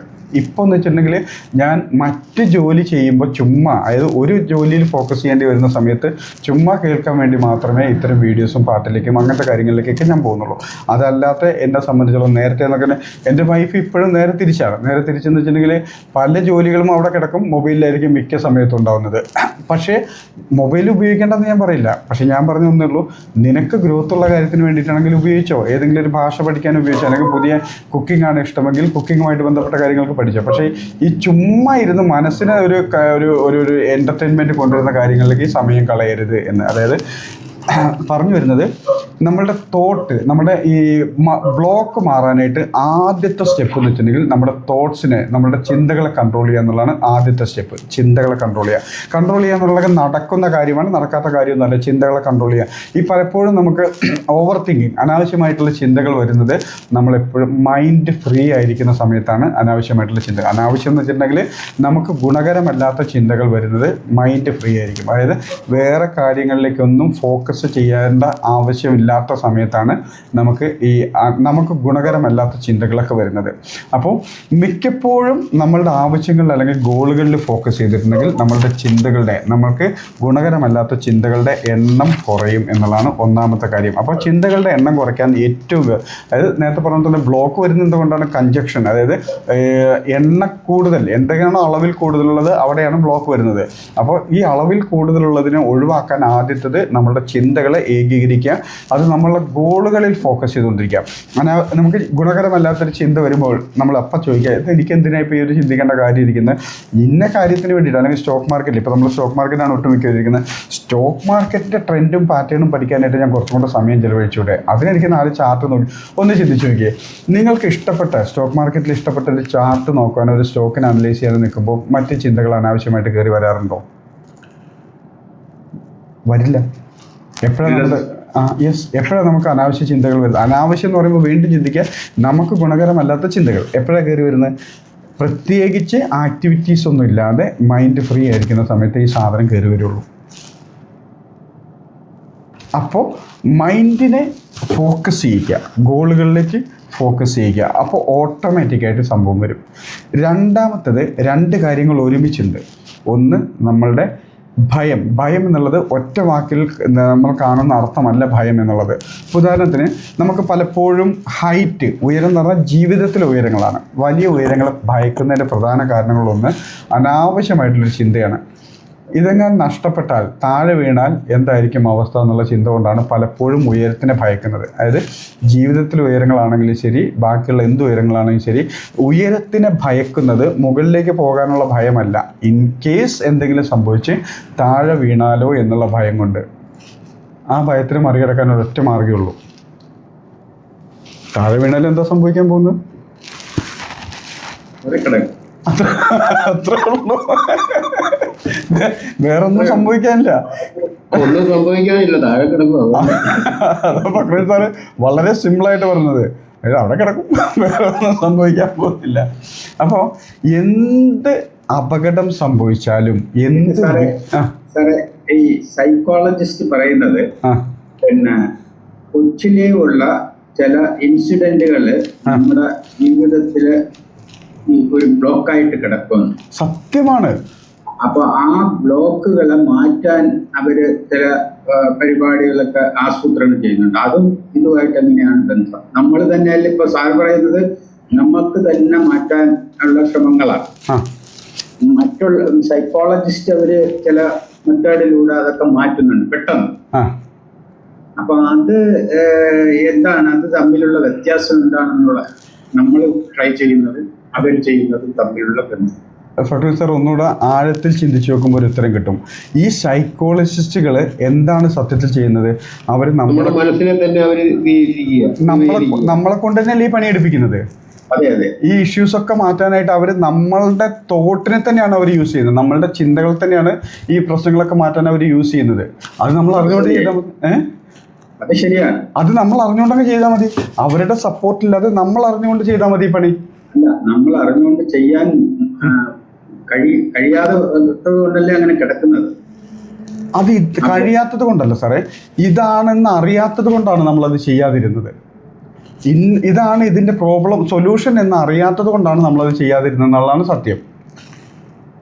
അതായത് അറിയുന്ന ഒരാൾ, ഇപ്പോൾ ഉദാഹരണത്തിന് ഫക്രുദ്ദീൻ സാറിനെ സംബന്ധിച്ചിടത്തോളം ഫക്രുദ്ദീൻ സാറിൻ്റെ ബിസിനസ്സിൽ എന്തെങ്കിലും ഒരു ക്രൈസിസ് വന്നിട്ടുണ്ടെങ്കിൽ എന്ത് ചെയ്യണമെന്ന് ഫക്രുദ്ദീൻ സാറിന് നന്നായിട്ട് അറിയാം. അതിനെ ഓവർകം ചെയ്യാൻ ഫക്രുദ്ദീൻ സാറിന് പറ്റും. പക്ഷേ ഫക്രുദ്ദീൻ സാറിൻ്റെ ഒരു എംപ്ലോയിക്ക് അത് പറ്റുമോ? പലപ്പോഴും പറ്റില്ല. കാരണം എന്താ?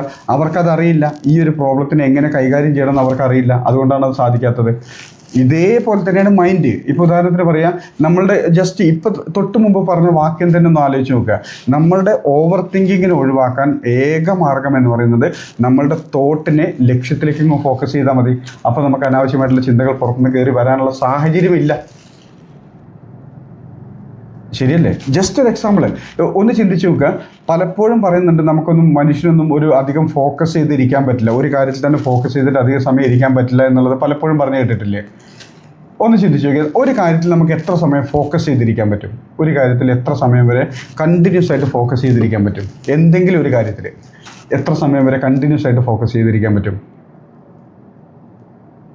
ഒരു സാധാരണ ഏറ്റവും പറ്റിയെന്നാ പറയുന്നത് സാറേ. ഷെയർ ചെയ്യുമ്പോൾ മാത്രമേ ഇരിക്കാം.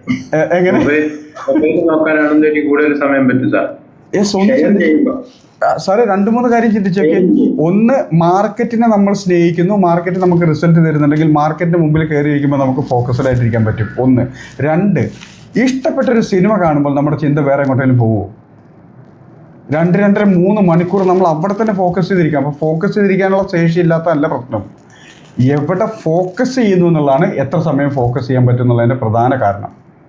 ശരിയല്ലേ? ഇപ്പോൾ പ്രസാദ് സാറ് പറഞ്ഞു, മൊബൈലിൽ റീൽസ് കണ്ടുകൊണ്ടിരിക്കുമ്പോൾ നമുക്ക് വേറെ എങ്ങും ഫോക്കസ് ചെയ്യുന്നില്ല, അവിടെ തന്നെ നോക്കിയിരിക്കാൻ നമുക്ക് പറ്റുന്നുണ്ടല്ലോ. ശരിയാ സാറേ, നമ്മള് ഒരു ലക്ഷ്യത്തിലേക്ക് നോക്കിയിരിക്കുന്നതാണ് ഓക്കെ ആയിരിക്കും അല്ലേ? യെസ്. ഇൻട്രസ്റ്റ് ഉള്ള തലത്തില് കൂടുതൽ നമ്മൾ ഫോക്കസ് ചെയ്യും പറയുന്നു. യെസ്. അതിന് അപ്പോൾ ആ ഇൻട്രസ്റ്റ് നമ്മൾ വളർത്തിയെടുത്താൽ മതി. Yes sir, correct. എവിടെയാണോ സക്സസ് ആവേണ്ടത് അവിടെ നമ്മളുടെ താല്പര്യം, അവിടെ ഇൻട്രസ്റ്റ് വളർത്തിയെടുക്കുക. എനിക്ക് ഫുട്ബോൾ ഇഷ്ടമാണെങ്കിൽ ഞാൻ ഫുട്ബോളുമായിട്ട് ബന്ധപ്പെട്ട കാര്യങ്ങളിൽ കൂടുതൽ ഫോക്കസ് ചെയ്യുക, കളി കാണുക, കളിയുടെ നിയമങ്ങൾ പഠിക്കുക, കളിയുടെ മനോഹരമായിട്ടുള്ള കാര്യങ്ങളെപ്പറ്റി ഞാൻ കൂടുതൽ അവഗാഹം സൃഷ്ടിക്കുക, ഇതിലേക്ക് കൂടുതൽ ഫോക്കസ് ചെയ്യുക. പണം ഉണ്ടാക്കണമെങ്കിൽ, സ്റ്റോക്ക് മാർക്കറ്റിൽ പണം ഉണ്ടാക്കണമെങ്കിൽ സ്റ്റോക്ക് മാർക്കറ്റുമായിട്ട് ബന്ധപ്പെട്ട പണം ഉണ്ടാക്കാനുള്ള മെത്തേഡുകളും സ്ട്രാറ്റജികളും പഠിക്കുക, മാർക്കറ്റിലേക്ക് കൂടുതൽ സമയം ചെലവഴിക്കുക. ഒരു സംശയം വേണ്ട, എവിടെ നമ്മൾ കൂടുതൽ ഫോക്കസ്ഡ് ആവുന്നോ അവിടെ നമ്മൾ സക്സസ് ആവും. അതാണ് ഏറ്റവും വലിയ പ്രശ്നം. അതാണ് നമ്മൾ ആദ്യം മുതലേ പറയുന്നത്, ഫോക്കസ് ഓൺ യുവർ ഗോൾസ്. അതായത് നമ്മളുടെ സ്വപ്നങ്ങളിൽ, നമ്മുടെ ലക്ഷ്യങ്ങളിൽ ഫോക്കസ് ചെയ്തുകൊണ്ടിരുന്നിട്ടുണ്ടെങ്കിൽ മറ്റൊന്നിലേക്ക് നമ്മളുടെ മൈൻഡ് പോവില്ല. മൈൻഡ് പോവാത്തടത്തോളം കാലം, ഉദാഹരണത്തിന് ഈ ജസ്റ്റ് ഒരു എക്സാമ്പിളാണ്, പലപ്പോഴും നമ്മൾ അനുഭവിച്ചിട്ടുണ്ട്. എൻ്റെ കാലിലൊരു മുറിവുണ്ടായിരുന്നു സങ്കല്പിക്കുക. ഈ മുറിവിൽ മിക്കപ്പോഴും പിന്നീട് ചെന്ന് കാല് തട്ടി പിന്നെയും വേദന എടുക്കുന്നത് കണ്ടിട്ടില്ലേ? ഉണ്ടോ? ആ മുറിവ് തട്ടത്തുള്ളൂ. അതെന്തുകൊണ്ടാന്ന് ചിന്തിച്ചിട്ടുണ്ടോ? നമ്മളവിടെ ഫോക്കസ് ചെയ്യുന്നുണ്ടായിരിക്കാം. 2 കാര്യങ്ങൾ. ഒന്ന്, ഈ മുറിവിൽ നമ്മൾ കൂടുതൽ ശ്രദ്ധാലുവാണ്. കാരണം മുറിവ് സംഭവിച്ചല്ലോ എന്നുള്ളൊരു വിഷമം നമ്മുടെ മൈൻഡിലുണ്ട്.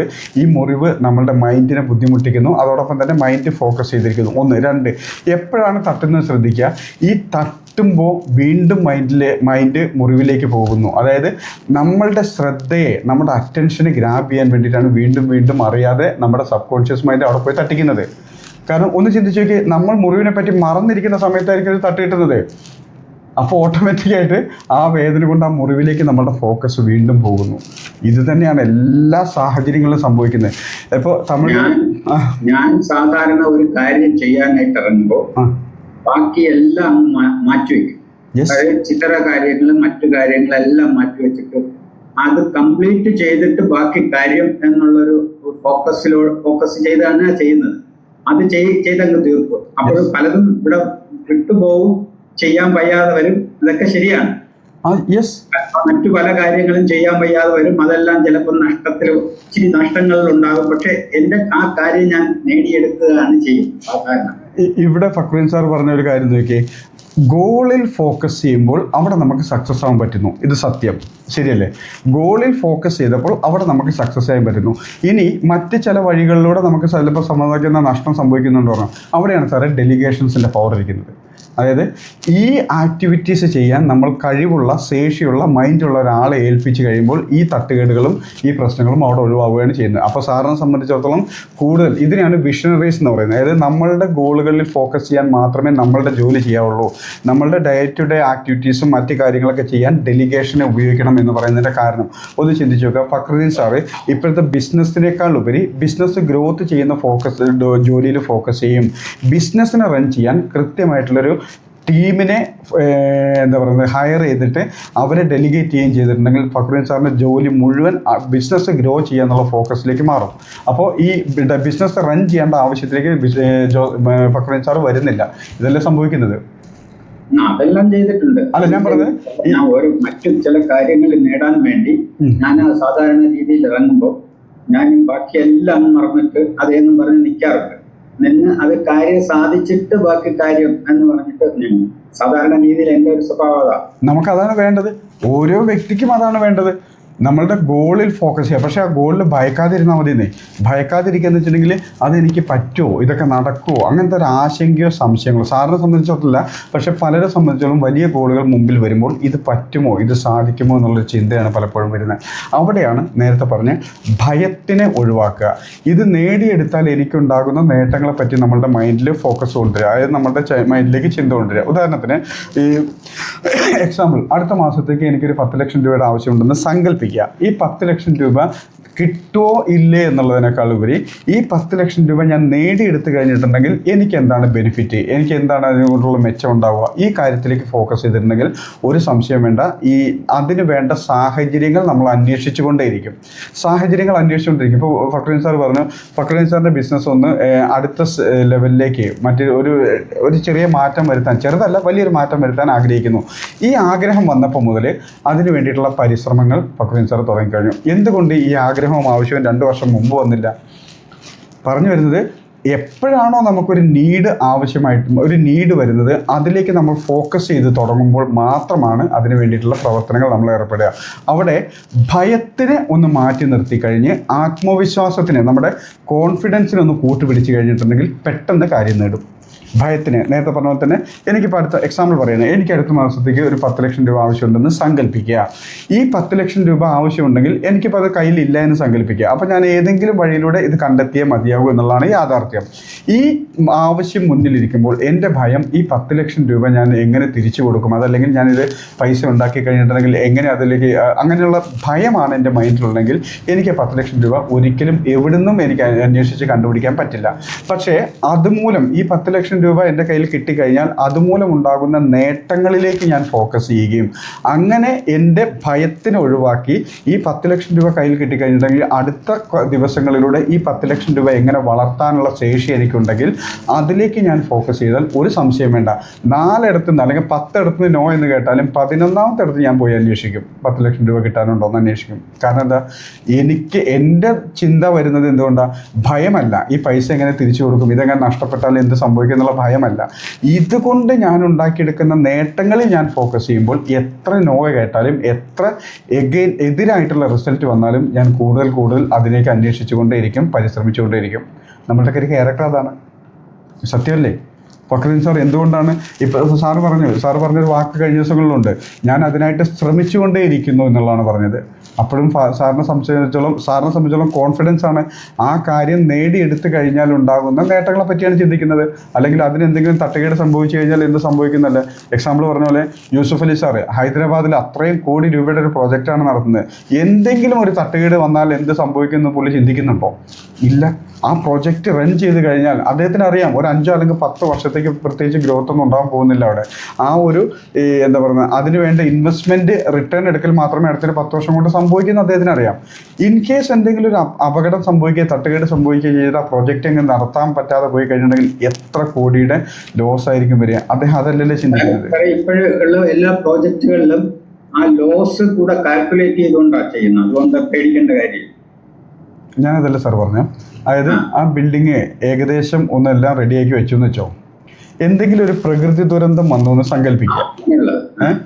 പ്രകൃതി ദുരന്തമോ അല്ലെങ്കിൽ എന്തെങ്കിലും ഒരു കലാമിറ്റീസോ വന്നിട്ട് ആ ഒരു പ്രോജക്റ്റ് നാശമായി പോയെന്ന് സങ്കല്പിച്ചോളൂ. സംഭവിച്ചുകൂടെ? ഇല്ലയെന്നൊന്നും പറയാൻ പറ്റില്ലല്ലോ. ആ ചിന്ത അദ്ദേഹത്തിന് ഉണ്ടാവുമോ എന്ന് ഞാൻ ചോദിക്കുന്നത്. ചിന്ത ഉണ്ടെങ്കിൽ പോലും, ഉണ്ടെങ്കിൽ അതിന് ഇൻഷുറൻസ് ചെയ്തിട്ടുണ്ടാവും, എന്നാലും ഒരു പരിധി വരെ കിട്ടുള്ളൂ. പക്ഷേ അതല്ല അദ്ദേഹത്തിനെ ഡ്രൈവ് ചെയ്യുന്നത്, നമ്മളെ ഉൾപ്പെടെ ഡ്രൈവ് ചെയ്യുന്നത്. അത് ഒരു 10 വർഷം റൺ ചെയ്ത് കഴിഞ്ഞിട്ടുണ്ടെങ്കിൽ അതിലേക്ക് മുടക്കിയ പൈസ തിരിച്ച് കിട്ടും എന്നുള്ള ചിന്തയാണ്. അതിനുശേഷം 10 വർഷത്തിന് ശേഷം ഉണ്ടാകുന്ന ആ പ്രോഫിറ്റാണ് ഈ കമ്പനിയുടെ അല്ലെങ്കിൽ ആ ഒരു പ്രോജക്റ്റിൻ്റെ ഗ്രോത്ത് എന്ന് അദ്ദേഹത്തിന് നന്നായിട്ട് അറിയാം. അപ്പോൾ ചിന്തിക്കുക, 10 വർഷത്തെ എഫേർട്ട് എന്ന് പറയുന്നത് ഗ്രോത്തിന് വേണ്ടിയിട്ടായിരുന്നില്ല. പക്ഷേ ഫോക്കസ് എവിടെയാണ്? 10 വർഷത്തിന് ശേഷമുള്ള ഗ്രോത്തിലാണ് ഫോക്കസ് ചെയ്തത്. നമ്മളും ഇപ്പോഴത്തെ സാഹചര്യത്തിലല്ല, ഇപ്പോഴത്തെ മൈൻഡ് ബ്ലോക്കാണ് നമ്മൾ പറഞ്ഞുകൊണ്ടിരിക്കുന്നത്. മൈൻഡ് ബ്ലോക്ക് ഒഴിവാക്കാൻ ഈ പറഞ്ഞ ആശങ്കകളെയും ഭയത്തിനെയും ദൂരീകരിക്കുക. രാവിലെ പറഞ്ഞില്ലേ, വീണ് കഴിഞ്ഞിട്ടുണ്ടെങ്കിൽ എന്ത് സംഭവിക്കും? ഫക്രീൻ സാറും ജോസഫ് സാറും പറഞ്ഞാൽ അവിടെ കിടക്കും, അത്രയേ ഉള്ളൂ. എണീക്കാൻ പറ്റുമെങ്കിൽ എണീറ്റ് പോവുക, അടുത്ത പണി നോക്കുക, പറ്റിയില്ലെങ്കിൽ അടുത്ത പണി നോക്കുക, അത്രേ ഉള്ളൂ. പക്ഷേ വീണാലോ എന്ന ചിന്തയായിട്ടാണ് ഞാൻ മുകളിലേക്ക് പോകുന്നെങ്കിലോ ഒരു സംശയം വേണ്ട, 90% എങ്ങനെയെങ്കിലും ഞാൻ വീഴും. അപ്പോൾ ഭയത്തിനെ ഒഴിവാക്കി കോൺഫിഡൻസിനെ കൂട്ടുപിടിച്ച് കഴിയുമ്പോഴേക്കും നമ്മളെ സംബന്ധിച്ചോളം ഒരു പരിധി വരെ ബ്ലോക്കുകൾ മാറും. അതായത് ഒന്നാമത്തെ കാര്യം, നമ്മളുടെ തോട്ട് പ്രോസസ്സ്, ചിന്താരീതികൾ നമ്മൾ ഏകീകരിച്ച് നമ്മളുടെ ഗോളിലേക്ക്, നമ്മുടെ ലക്ഷ്യത്തിലേക്ക് ഫോക്കസ് ചെയ്യുമ്പോൾ നമുക്ക് ആവശ്യമില്ലാത്ത ചിന്തകൾ നമ്മുടെ മൈൻഡിലേക്ക് വരുന്നത് കുറയും.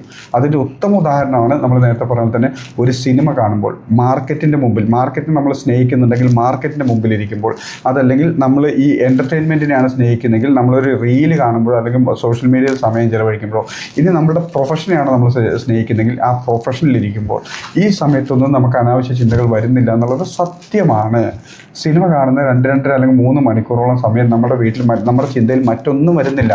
ആ കൺമുമ്പിൽ മാറി മറിയുന്ന സീനുകളും അവിടെയുള്ള സംസാരങ്ങളും അവിടെയുള്ള അനുഭവങ്ങളും നമ്മളുടെ കൂടെ അനുഭവങ്ങളായിട്ട് അപ്പം മാറുന്നു.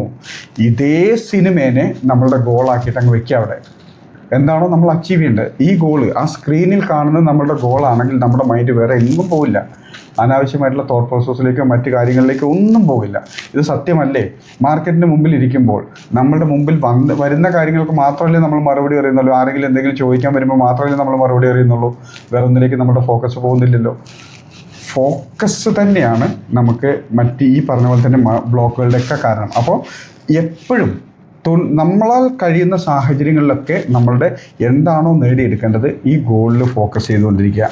അതുപോലെ ഈ ഫക്രീൻ സാർ നേരത്തെ പറഞ്ഞ കാര്യമുണ്ട്, നമ്മളുടെ ചെറുപ്പകാലങ്ങളിൽ ഉണ്ടായിരിക്കുന്ന അനുഭവങ്ങളും സാഹചര്യങ്ങളൊക്കെ നമ്മളുടെ മൈൻഡിനെ അറിഞ്ഞോ അറിയാതെ സ്വാധീനിക്കുന്നുണ്ട്. സത്യം, ഒരു സംശയം വേണ്ട. ഈ കാര്യങ്ങൾ ഒഴിവാക്കാനാണ് ചില ടെക്നിക്കുകളുള്ളത്. അതായത് ഈ ചില എക്സാമ്പിൾ പറയുന്നു, അത് പേഴ്സണലായിട്ട് ആരും എടുക്കണ്ട. ചിലപ്പോൾ നമ്മളുടെ ലൈഫിൽ അറിഞ്ഞോ അറിയാതെയോ ചില തെറ്റുകുറ്റങ്ങൾ സംഭവിച്ചിട്ടുണ്ടാവും. മനുഷ്യനാണ്, സംഭവിച്ചു കാണും. മറ്റുള്ളവർക്ക് ബുദ്ധിമുട്ടുണ്ടാക്കുന്ന രീതിയിൽ, മറ്റുള്ളവർക്ക് ദോഷമുണ്ടാക്കുന്ന രീതിയിലുള്ള ചില അനുഭവങ്ങൾ വാക്കുകളായിട്ടോ പ്രവർത്തികളായിട്ടോ നമ്മളുടെ ജീവിതത്തിൽ സംഭവിച്ചു കാണും. അതല്ലെങ്കിൽ മറ്റുള്ളവരിൽ നിന്നും നമുക്ക് എന്തെങ്കിലും ബുദ്ധിമുട്ടുകളോ അനുഭവിച്ചു കാണും. മറ്റുള്ളവരുടെ ദ്രോഹങ്ങളോ മറ്റുള്ളവരുടെ മറ്റെന്തെങ്കിലും രീതിയിലുള്ള ബുദ്ധിമുട്ടുകളൊക്കെ നമ്മൾ അനുഭവിച്ചു കാണും. ഇത് നമ്മളുടെ സബ് കോൺഷ്യസ് മൈൻഡിൽ കിടപ്പുണ്ട്. സത്യമാണ്. നമ്മളുടെ ഈ കോൺഷ്യസ് മൈൻഡിൽ അതുണ്ടാവില്ല. കാരണം കോൺഷ്യസ് മൈൻഡിൽ ഇല്ലാതെ സബ് കോൺഷ്യസ് മൈൻഡിൽ കിടക്കുന്ന കുറേ സംഭവങ്ങളുണ്ടാവും. പഴയകാല അനുഭവങ്ങളായിരിക്കും, നമ്മളുടെ തെറ്റുകളായിരിക്കാം, അല്ലെങ്കിൽ നമ്മളെ ഭയപ്പെടുത്തുന്ന കാര്യങ്ങളായിരിക്കാം, നമ്മളെ പരാജയപ്പെടുത്തിയ കാര്യങ്ങളായിരിക്കാം, അങ്ങനെ എന്തെങ്കിലും കാര്യങ്ങളായിരിക്കാം. ഇതിനൊക്കെയുള്ള സൊല്യൂഷനാണ് ഇന്നത്തെ കാലത്ത് ഏറ്റവും പവർഫുൾ ആയിട്ടുള്ള ടെക്നിക്കായിട്ട് 90% ആളുകൾ ഉപയോഗിക്കുന്നത്. അത് നമ്മൾ ശീലിച്ചാൽ മതി. അതായത് നമ്മളിപ്പോൾ രാവിലെ ചെയ്യുന്ന 2 ടെക്നിക്ക് ഉണ്ടല്ലോ. ഒന്ന് ചിന്തിച്ച് നോക്കുക. ഒന്ന്, നമ്മളുടെ പണത്തിനെ കണ്ടുകൊണ്ട് പറയുമ്പോൾ ഒന്നും വേണ്ട, നമ്മൾ ചുമ്മാ മനസ്സിൽ പണത്തിനെ കാണാതെ നമ്മൾ പറയുന്നതിനേക്കാൾ പവർഫുള്ളാണ് ഈ പണം ഡിജിറ്റൽ രൂപത്തിലോ അല്ലെങ്കിൽ ഫിസിക്കൽ രൂപത്തിലോ നമ്മുടെ കൺമുമ്പിൽ ഇരുന്നുകൊണ്ട് നമ്മൾ രാവിലെ കൊടുക്കുന്ന അഫർമേഷൻ. ഇത് പല ലക്ഷം മടങ്ങായിട്ട് വർദ്ധിപ്പിക്കാൻ നമുക്കറിയാം. പല ലക്ഷം മടങ്ങ് മടങ്ങായിട്ട് വർദ്ധിപ്പിക്കണമെങ്കിൽ ഞാൻ എൻ്റെ കഴിവ് മാത്രം ഉപയോഗിച്ചാൽ പോരാ, മറ്റുള്ളവരുടെ കഴിവും ശേഷിയും കൂടെ ഉപയോഗിക്കേണ്ടി വരും. അത് ഇന്നത്തെ ദിവസം പരമാവധി ഉപയോഗിക്കുന്നു എന്നുള്ള അഫർമേഷൻ കൊടുക്കുമ്പോൾ, ഇത് കണ്ടുകൊണ്ട് കൊടുക്കുമ്പോൾ നമ്മളുടെ മൈൻഡിലേക്ക് നേരിട്ട് അങ്ങ് പോവുകയാണ് ചെയ്യുന്നത്. ഇതൊന്ന്. രണ്ട്, നമ്മുടെ ഗോളുകൾ എടുത്ത് വെച്ചിട്ട് നമ്മൾ എല്ലാ ദിവസവും നമ്മൾ പറയുന്നുണ്ട്. ഇത് ഓരോന്നും വായിച്ചിട്ട് തന്നെയാണ് പറയുന്നത്. വായിക്കുമ്പോൾ ഇന്നതാണ് നേടിയെടുക്കേണ്ടതെന്നുള്ള ചിന്ത മൈൻഡിലേക്ക് വരികയാണ്. വായിക്കുമ്പോൾ നമ്മൾ പറയുന്നു ഇതെനിക്ക് ഈസിയാണെന്ന് പറയുമ്പോൾ ഇത് നേടിയെടുക്കാനുള്ള ശേഷി എനിക്കുണ്ടെന്നും അത് ഈസിയാണെന്നും നമ്മുടെ സബ് കോൺഷ്യസ് മൈൻഡിനെ പറഞ്ഞ് ബോധ്യപ്പെടുത്തുകയാണ് ചെയ്യുന്നത്. ഇതേ സാധനം തന്നെയാണ് പല ഈ നമ്മൾ കേട്ടില്ലേ ഈ ഹിപ്നോട്ടിസത്തിലൂടെ പഴയകാല പ്രശ്നങ്ങൾ ഒഴിവാക്കുന്നത്, പഴയകാല അനുഭവങ്ങളുടെ ആ ഒരു ഈ ചിന്തകൾ ഒഴിവാക്കി കളയുന്നത്. ഈ ചിന്തകളൊക്കെ ഒഴിവാക്കി കളയുന്നത് ഡയറക്റ്റ് ഹിപ്നോട്ടിസം എന്ന് പറഞ്ഞിട്ടുണ്ടെങ്കിൽ ഡയറക്റ്റ് സബ് കോൺഷ്യസ് മൈൻഡിലേക്ക് കയറുകയാണ് ചെയ്യുന്നത്. ശരിക്കും പറഞ്ഞിട്ടുണ്ടെങ്കിൽ നമ്മൾ തുളച്ച് കയറുക എന്നൊക്കെ പറഞ്ഞ പോലെ തന്നെ ഈ കോൺഷ്യസ് മൈൻഡോ അല്ലെങ്കിൽ പ്രീ കോൺഷ്യസ് മൈൻഡോ ഒന്നും ടച്ച് ചെയ്യാതെ ഡയറക്റ്റ് സബ് കോൺഷ്യസ് മൈൻഡിലേക്ക് ഇറങ്ങി ചെന്ന് അവിടെ ഉണ്ടായിരുന്ന ആ തോട്ട് പ്രോസസ്സ് നിങ്ങൾക്ക് ഇപ്പോൾ പ്രശ്നമല്ല എന്ന് വരുത്തി തീർക്കുകയാണ് ചെയ്യുന്നത്. അതായത് ഈ ഹിപ്നോട്ടിസത്തിലൂടെ പല പ്രശ്നങ്ങളും മാറ്റുന്നതിൻ്റെ പ്രധാന റീസൺ എന്ന് പറയുന്നത് നമ്മളെ മയക്കിക്കെടുത്താണ്. നമുക്ക് എല്ലാവർക്കും അറിയാം എങ്ങനെയാണ് മയക്കിക്കെടുക്കുന്നത്. നമ്മളുടെ ബോധ മനസ്സിനെ, അതായത് കോൺഷ്യസ് മൈൻഡിനെയും പ്രീ കോൺഷ്യസ് മൈൻഡിനെയും ഉറക്കിയതിന് ശേഷം ഡയറക്റ്റ് സബ് കോൺഷ്യസ് മൈൻഡിലേക്ക് നിർദ്ദേശങ്ങൾ കൊടുക്കുകയാണ്. ഇന്ന പ്രശ്നം, ഇന്ന തെറ്റ് നീ അന്ന് ചെയ്തിട്ടുണ്ടായിരുന്നില്ലേ, ആ തെറ്റിനുള്ള പരിഹാരം നീ ചെയ്ത് കഴിഞ്ഞു, അതുകൊണ്ട് ഇനി ആ തെറ്റ് നിൻ്റെ മനസ്സിൽ അല്ലെങ്കിൽ അതിന് ആവശ്യമില്ല, അതിനുള്ള സൊല്യൂഷൻ കൊടുത്തു കഴിഞ്ഞു എന്നുള്ള നിർദ്ദേശങ്ങൾ സബ് കോൺഷ്യസ് മൈൻഡിലേക്ക് ഡയറക്റ്റായിട്ട് കൊടുക്കുന്ന പ്രോസസ്സാണ് ഈ ഹിപ്നോട്ടിസം നടത്തിക്കൊണ്ടിരിക്കുന്നത്. ഇത് ഹിപ്നോട്ടിസം അല്ലാതെ കോൺഷ്യസ് മൈൻഡിലൂടെ, പ്രീ കോൺഷ്യസ് മൈൻഡിലൂടെ സബ് കോൺഷ്യസ് മൈൻഡിലേക്ക് കൊടുക്കാൻ നമുക്ക് പറ്റും. അതിനാണ് ഡെയിലി അഫർമേഷൻസിൻ്റെ ഭാഗമായിട്ട് ഗ്രാറ്റിറ്റ്യൂഡും ഫോർഗീവും നമ്മൾ പരിശീലിക്കേണ്ടതിൻ്റെ ആവശ്യം. ഗ്രാറ്റിറ്റ്യൂഡ്, അതായത് നമ്മളെ സംബന്ധിച്ചിടത്തോളം ഗ്രാറ്റിറ്റ്യൂഡിന് വളരെ ഇമ്പോർട്ടൻ്റ് ഉണ്ട്. അതായത് എനിക്ക് കിട്ടിയ നേട്ടങ്ങൾക്കും നന്മകൾക്കും നമ്മൾ നന്ദി പറയാം. ആരോട് വേണേലും ആവാം, നമ്മുടെ ആരോട് വേണേലും നമുക്കിഷ്ടം. പക്ഷേ ഇത് നമ്മുടെ സബ് കോൺഷ്യസ് മൈൻഡിൽ കിടപ്പുണ്ട്. കാരണം പലരുടെയും ഈ പ്രവർത്തന ഫലം അല്ലെങ്കിൽ പലരുടെയും എഫേർട്ടിൻ്റെ ഫലമാണല്ലോ നമ്മളിപ്പോൾ അനുഭവിക്കുന്നത് എന്നുള്ളത് നമ്മുടെ സബ് കോൺഷ്യസ് മൈൻഡിൽ നമ്മൾ ചിന്തിക്കാത്തൊരു സാധനം കിടപ്പുണ്ട്. അതായത് പലരുടെയും ഉപകാരങ്ങളുടെ ഫലമായിട്ടല്ലേ, പലരുടെയും എഫേർട്ടിൻ്റെ ഫലമായിട്ടല്ലേ ഇന്ന് ഞാൻ ഈ അനുഭവിക്കുന്ന നേട്ടങ്ങളൊക്കെ. ജസ്റ്റ് ഒരു എക്സാമ്പിൾ പറയാം. നമ്മൾ കഴിഞ്ഞ ദിവസം ഡിസ്കസ് ചെയ്ത് ചുമ്മാ വഴക്കൂടിയൊരു സാധനമുണ്ട്. ആ കാര്യത്തിലേക്ക് ഒന്നുകൂടെ തിരിച്ചു വരികയാണ്. അതായത് ചുമ്മാ വഴക്കൂടിയെന്ന് വെച്ചിട്ടുണ്ടെങ്കിൽ ജസ്റ്റ് ഒരു എക്സാമ്പിളായിട്ട് പറയുന്നു, ഞാൻ ഇന്ന് 1000 രൂപയ്ക്ക് എനിക്ക് പണം ഉണ്ടാക്കി, ഞാൻ ഏതെങ്കിലും ജോലി ചെയ്തിട്ട് 1000 രൂപ പണം ഉണ്ടാക്കി. ഒരു സംശയം വേണ്ട, 10,000 രൂപയുടെ എഫേർട്ട് ഞാൻ തിരിച്ചു കൊടുക്കുമ്പോഴാണ് 1000 രൂപയുടെ പണം ഞാൻ ഉണ്ടാക്കുന്നത്. പക്ഷേ ഈ സൊസൈറ്റിയിൽ ഞാൻ ജീവിച്ചു വരുമ്പോൾ ഞാൻ ഉപയോഗിക്കുന്ന ഈ സംവിധാനങ്ങളുണ്ട്. ഇപ്പോൾ ഞാൻ ഇട്ടിരിക്കുന്ന ഡ്രസ്സ്, ഞാൻ ഉപയോഗിക്കുന്ന ഈ കമ്പ്യൂട്ടർ, ഞാൻ ഉപയോഗിക്കുന്ന ലാപ്ടോപ്പ്, മൊബൈൽ, ഈ സാധനങ്ങൾ, അതുപോലെ ഞാൻ ഇങ്ങോട്ട് വരാൻ ഉപയോഗിച്ച വാഹനം, ഈ വാഹനം സഞ്ചരിക്കാൻ ഉപയോഗിച്ച റോഡ്, അതുപോലെ അതിലേക്ക് ഉപയോഗിക്കുന്ന ഇന്ധനം, അതിൻ്റെ മറ്റെല്ലാ കാര്യങ്ങളും എൻ്റെ കോൺട്രിബ്യൂഷൻ വന്ന സാധനങ്ങളല്ല. ഇതൊക്കെ മറ്റാരുടെയൊക്കെ എഫേർട്ടിൻ്റെ ഫലമായിട്ട് എൻ്റെ കയ്യിലേക്ക് കിട്ടിയിരിക്കുന്ന ഞാൻ അനുഭവിക്കുന്ന സൗകര്യങ്ങളാണ്.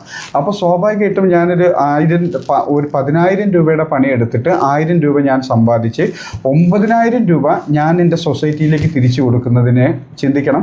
9,000 രൂപ ഞാൻ എൻ്റെ സൊസൈറ്റിയിലേക്ക് തിരിച്ചു കൊടുക്കുമ്പോൾ 90,000 രൂപയുടെ സൗകര്യങ്ങൾ ഞാൻ ഉപയോഗിച്ചുകൊണ്ടാണ് തിരിച്ചു കൊടുക്കുന്നത്. ഇത് മറ്റ് പലരും ചെയ്യുന്നുണ്ട്, ഞാൻ മാത്രമല്ല. ലോകത്തിലുള്ള എല്ലാവരുടെ കോൺട്രിബ്യൂഷൻ ഉൾപ്പെടുന്നതാണ് നമ്മുടെ സൗകര്യങ്ങൾ എന്ന് പറയുന്നത്. അപ്പോൾ പറഞ്ഞു വരുന്നത് ഇതിനൊക്കെ ഒരു ഗ്രാറ്റിറ്റ്യൂഡ് നമ്മളുടെ ഉള്ളിൽ കൊടുക്കാൻ നമ്മൾ സബ് കോൺഷ്യസ് മൈൻഡ് ആഗ്രഹിക്കുന്നുണ്ട്. ഗ്രാറ്റിറ്റ്യൂഡ് എന്ന് വെച്ചിട്ടുണ്ടെങ്കിൽ ഒരു നന്ദിവാചകമായിട്ട് അത് നമുക്ക് വേണമെങ്കിൽ പറയാം. നമ്മളുടെ എല്ലാ നേട്ടങ്ങൾക്കും, എല്ലാ സൗകര്യങ്ങൾക്കും, എല്ലാ അനുഭവങ്ങൾക്കും നമുക്ക് ഗ്രാറ്റിറ്റ്യൂഡായിട്ട് എല്ലാ ദിവസവും നമ്മൾ മൈൻഡിലൂടെ പറയുമ്പോൾ, ഇതിനെയാണ് ശരിക്കും പറഞ്ഞിട്ടുണ്ടെങ്കിൽ ഓരോ മൈൻഡ് ടെക്നിക്കായിട്ട് ആളുകൾ ഉപയോഗിക്കുന്നത്. അത് മൈൻഡിൽ എഫക്റ്റ് ചെയ്യും.